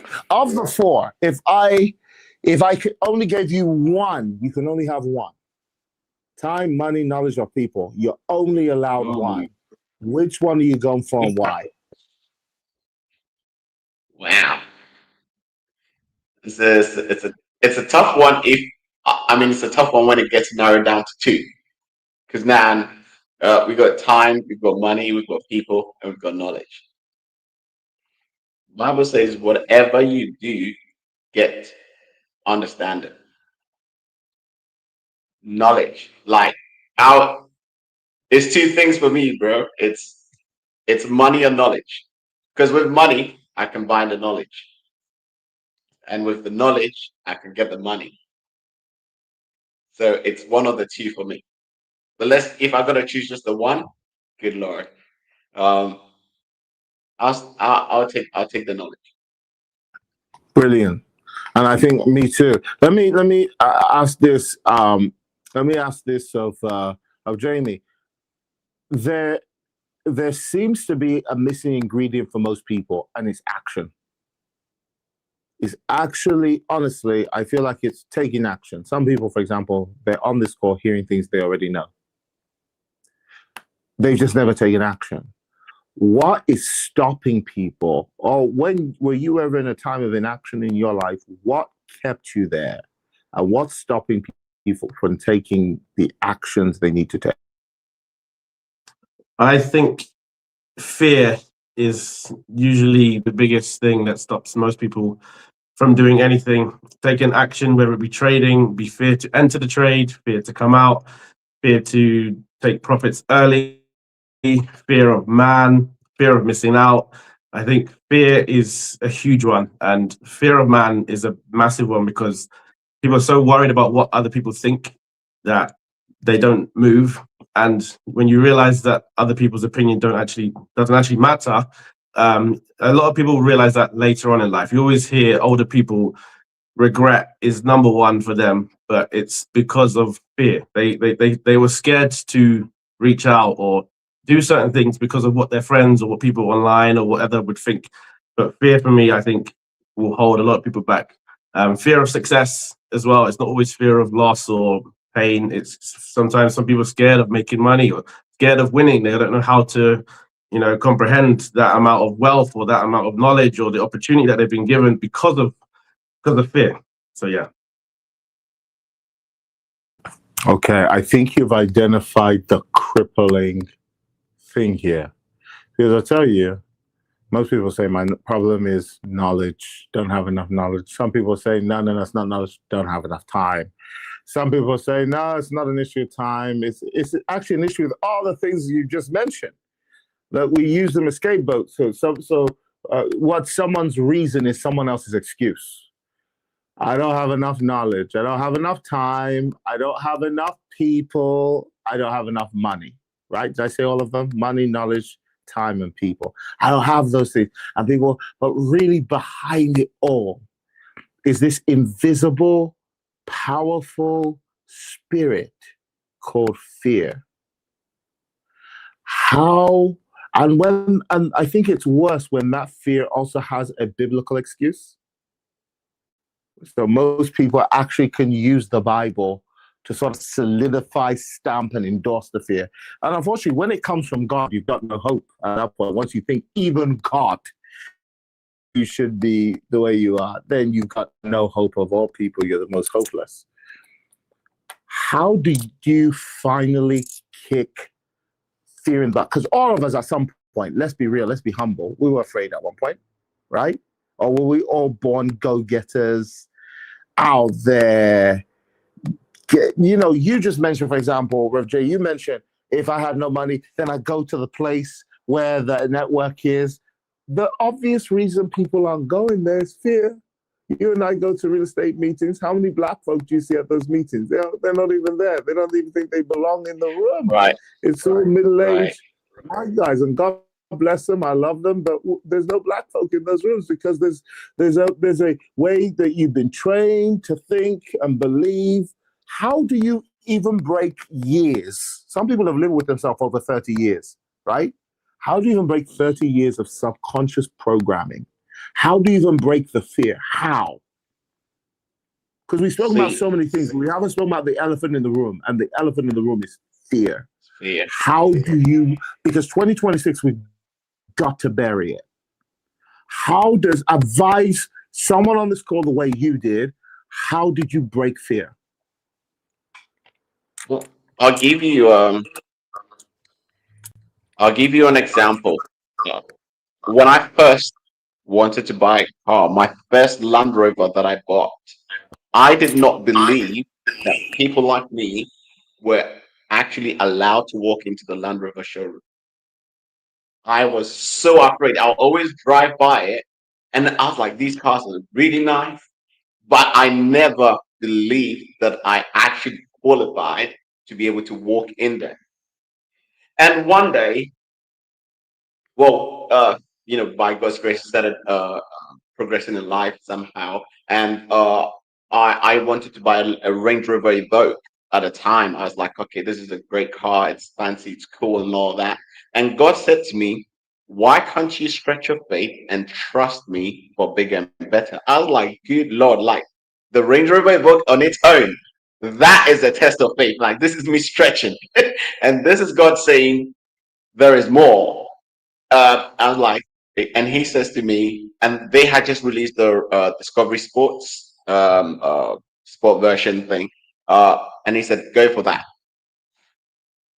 It took me taking action to physically walk in there, and I go into this place, and these guys are like treating me like a king, like, well, come and sit down, be nice. I'm like, these guys don't know my bank account. They don't know my pockets. That's why they're being nice. I discovered half of the time we we magnified the problem in our heads than it actually is. And the only way to actually conquer that is to do the one thing that a lot of us don't do, is to take action. Now, you said one thing. Now, I'm going to quote you on this, right? You said one thing a while ago. You said the antidote to fear is purpose, which to me is it's a big thing. Because once you understand that there's a reason why you actually have to do something, like you have to do this thing, it's a step for you to actually get over it. Because now, just like water, right? You don't know how to swim, like kids, they're scared of the pool. They don't want to go in it. They're screaming their heads off. But then you drop them in it, and then they start, paddling all over, and then they realize they're not sinking. And all of a sudden, it's fun. So taking action on your purpose is one way to kill the fear. I so agree. I so agree. I think one of the things I've realized is the big antidote to fear is the fear of God. Honestly, one day there's a God who's going to ask me for every ounce of potential he put within me. I think number one thing he's going to ask me is, how did I love people? That's the biggest thing he's going to ask me. We haven't asked for anything here. This is just love. All I'm doing here, people think I'm selling something. If you end up joining any of my companies, that's on you. But really, this is just, I just care about people. This is me paying forward what God has given me. I'm not doing this for any other reason. It's just love for people. And there's this, I'll tell you, what I've realized, I saw this Ecclesiastes once, and it says in Ecclesiastes, it's better to go to funerals than it is to go to weddings. I thought, wow, what kind of morbid thing to say is that? And then I realized when I went to the first ever funeral, because I refused to go to funerals. I hate it. I even refused to conduct them. I hate funerals. Then I went to my first ever funeral. A baby had died. A young man had died, a young friend. And I realized why it's better to go to funerals, because only the funeral is the true measure of your life. Wedding, all kind of fake people come and all kinds of stuff. Who comes to your funeral? That's true. And the story they tell and how many are there and the memories they have is the true measure of who you are. And then I started, after that funeral, I started looking at people in palliative care, right at the point of death. What are the biggest regrets of people in palliative care? And they say, number one regret is I wish I treated the people around me better. I wish I didn't take them for granted. That's number one. Number two was I wish I didn't, I wish I pursued my dreams. Number three was I wish I didn't care what people thought. And it's like they all said, it's like they had 20/20 vision right at Doll's death. They had the clarity they'd never had their entire life. And I remember reading that and just thinking, give me that now. Like, give me that now.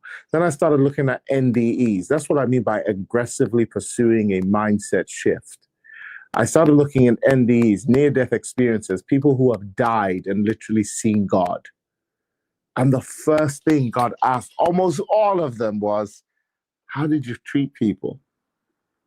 Like, how did you treat people? Then it was like, this is what I called you to do. How much of it did you actually release in terms of your potential? These are the gifts I put inside of you. This was the calling. This is what you should have done and should have achieved. These were the good works that you were preordained for the foundation of the earth. But too many people attacked you and you didn't believe in yourself. And let me tell you when you know you're onto something, when people start attacking you. When you're heavily attacked, you are on the right path in life. If no one is attacking you and no one is talking about you, you are on the wrong road. You are just on the wrong road. You are on the path most trodden. You are just on the broad road that leads to destruction. You're not even on the narrow path of life here. Everybody loves you. They're not killing you like they killed Jesus. You are not even there yet. So some people go, oh, I don't want to hang around this person. They got too many negative videos on them. Truthfully, if you got none, honestly, you're probably not taking enough risk and you're probably not doing anything of real worth or real note that you should even warrant an enemy. So this was what I started looking at. And then I thought, someone once preached a message, the fear of man is a snare. And I go, oh my goodness. What does that mean? A snare is a rope that the more you struggle, the tighter it gets. Have I been afraid of people my whole life and their opinion of me? Whose opinion is holding me back? This is what I mean by the aggressive pursuit of the change of mind. I'll shock you now. It wasn't preachers who changed my mind.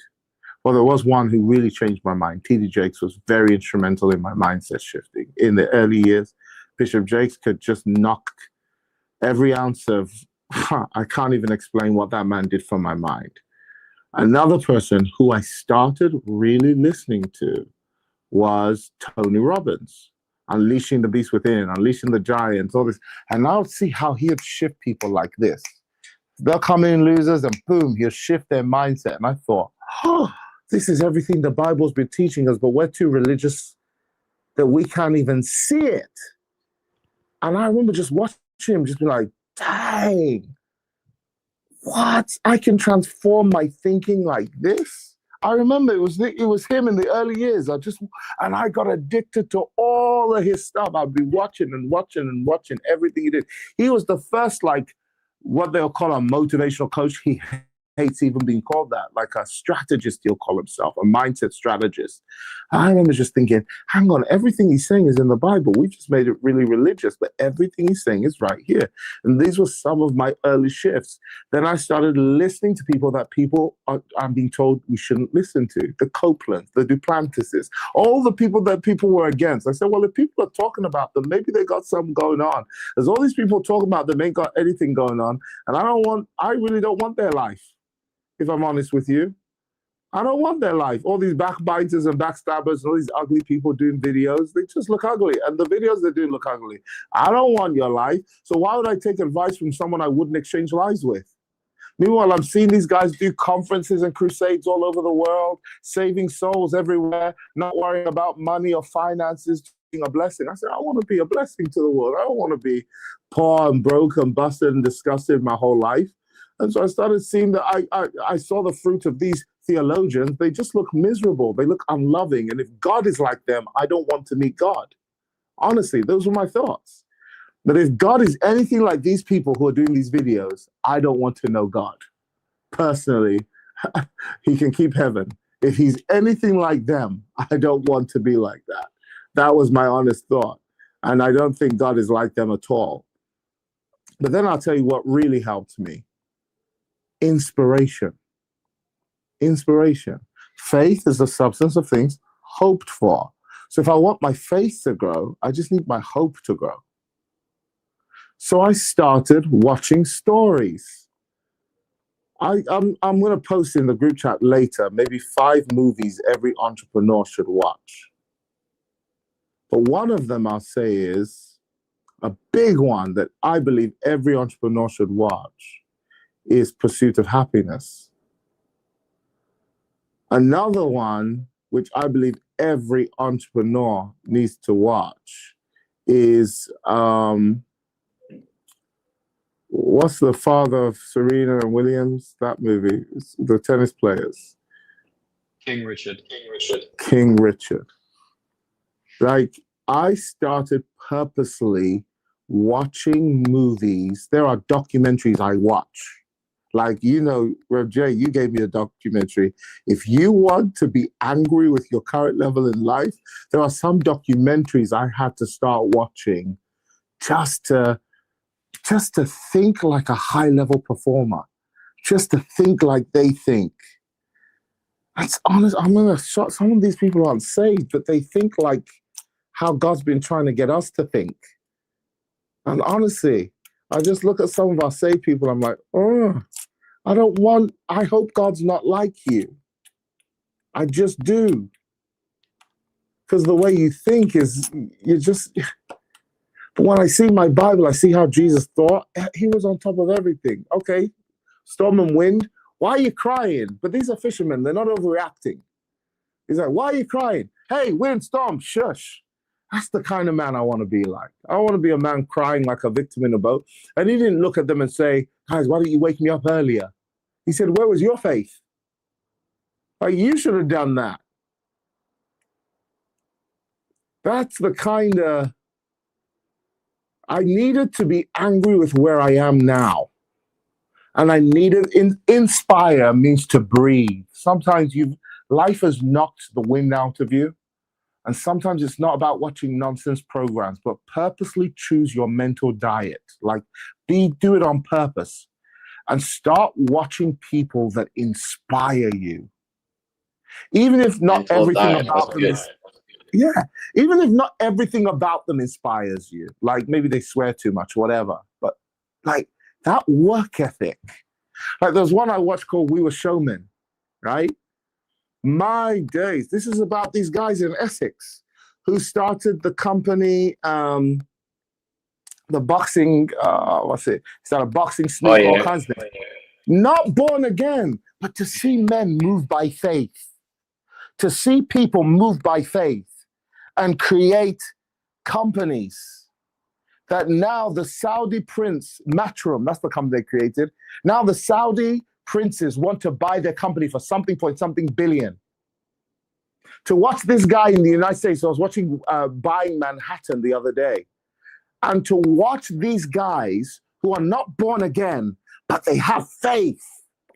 And you're looking at born again people, and they got no faith. The only faith they have is one day they'll be raptured.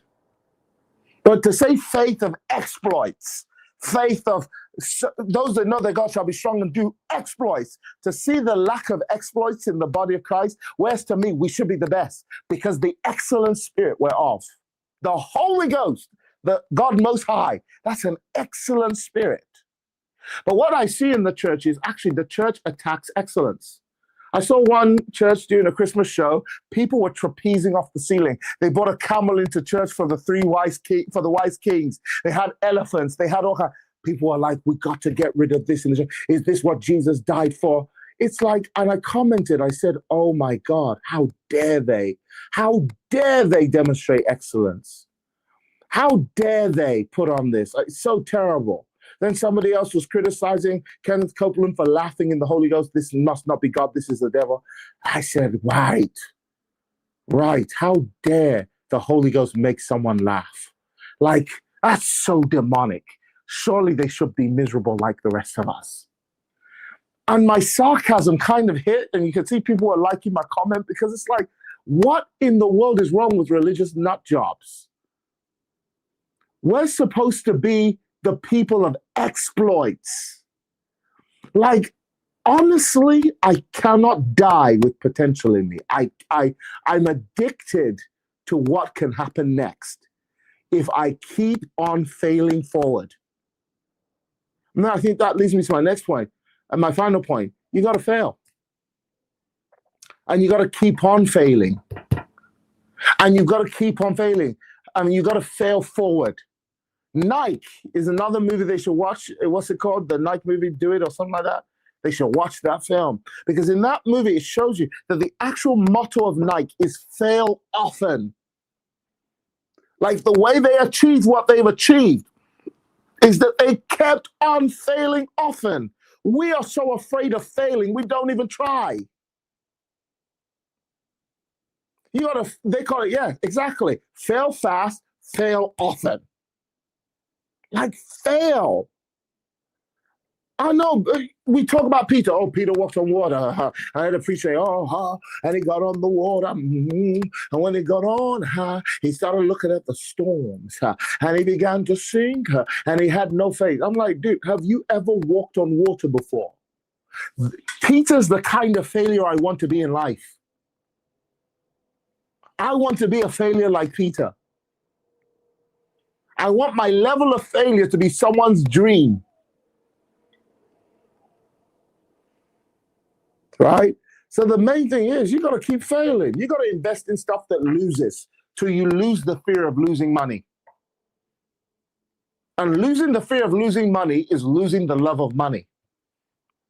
Someone was freaked out. Oh my God, they were breaking down. Oh, Basil, I invested in this and you lost all my money. I thought, oh my goodness, I must have. I said, how much did I lose? They said £1,000. I said, oh.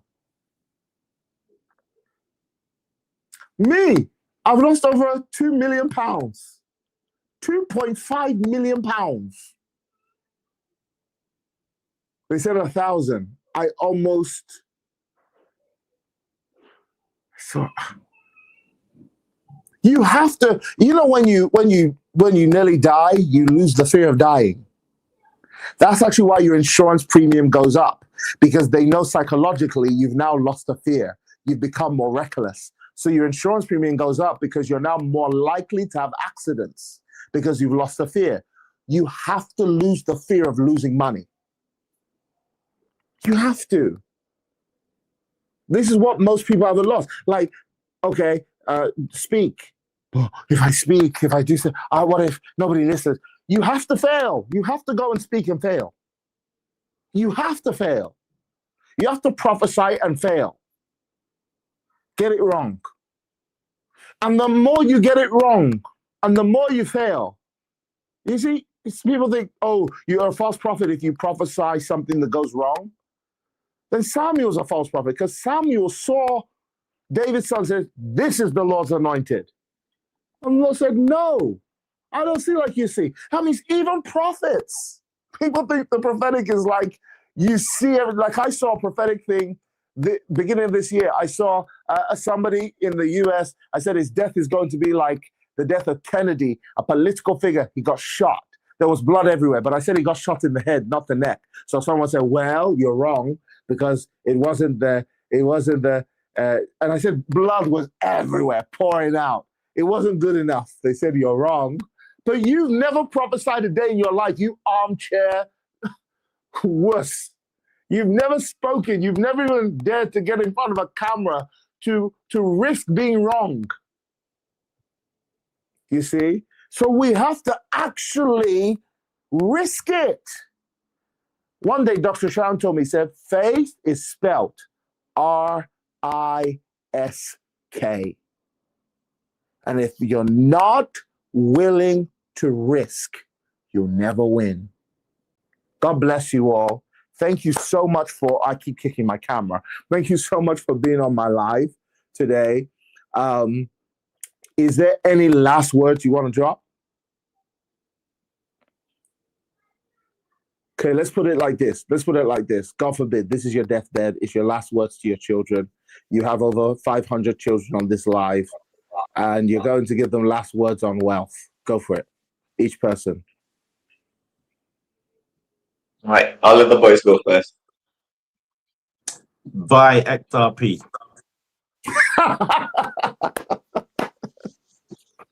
Great. Goodbye. Okay, next.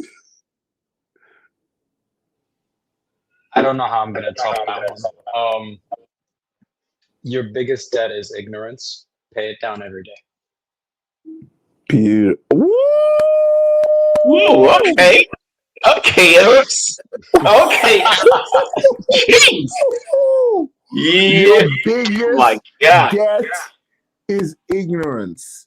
Pay it down every Down day. every day. There's a bigger debt than ignorance. It's called the debt of love, though. Pay that one down too. Love people very well, but I love that too. Yes. Ignorance is a big debt. Pay it down every day. That is a mic drop if ever I heard one. All right, Rev J. Right, okay, so I'll say this. The only point in desiring anything that you are not willing to pay the price for is pointless. Say again. Only point in desiring anything you're not willing to pay the price for is pointless. Beautiful. Let us think for a minute. That's deep. You have to Right. pay the price for what you want. Here's my one. Don't love your job. Job your love. All right, My God bless you all.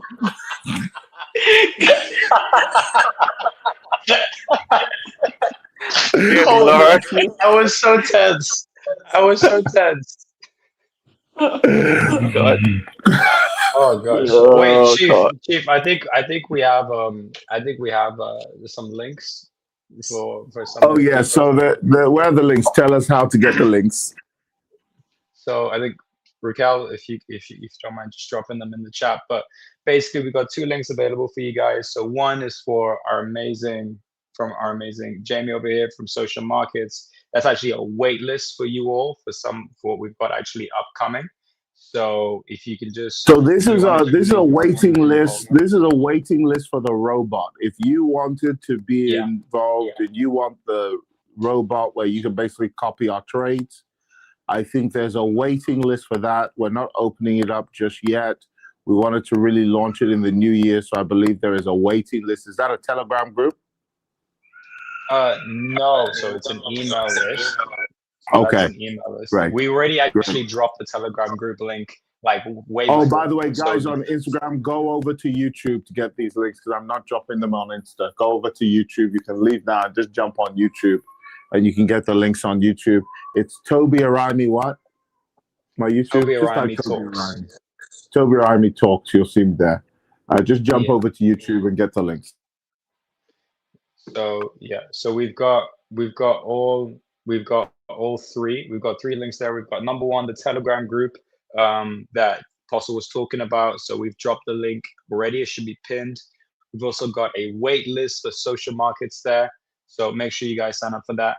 And we've also got a link to our next masterclass for Winner Circle if you want to figure out and learn how you can actually build and scale a online business using digital products. Then we've also got a masterclass that we do. You can sign up there. So all the links are going to be in the chat and they're also going to be in the bio after this. So do you have the Telegram group? Because I said there'll be a Telegram group. It's actually already dropped in there.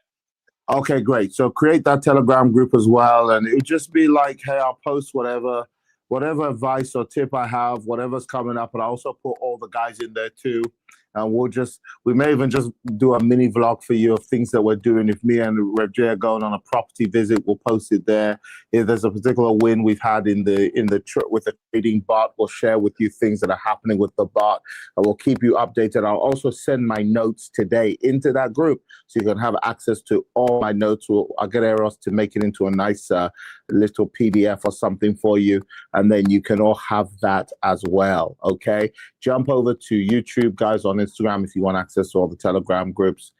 A big God bless you all. It's been fun. It's been real. The next YouTube live I'm going to do is a prophetic policy. It's a prophetic policy. I'm going to invite all my strong prophet fathers, mothers, and friends, and we're going to be discussing what is the Lord saying for 2026. What is the Lord saying for 2026? And we're going to all meet. We're going to discuss that together. Any tips for selling on TikTok Shop? You want to connect with Eros? You want to connect with Winner Circle? We're doing online selling course. You might want to connect with Eros for that and find out more. The links are in the bio. But I'm going to be doing a prophetic policy. I'm going to invite Prophet Emmanuel Badu, Dr. Sharon Stone. We'll have our very own Prophet Mutsa, my twin brother, Tomi Arayami. We're also going to have various other prophetic voices who will be sharing with us what the Lord is saying. Prophet Mutsa, who will be sharing with us what the Lord is saying for the year. I don't know if I'm on camera on Instagram. Let me shift myself over. What the Lord is saying for the year 2026. I hope you all join us. God bless you. And as always, see you at the top.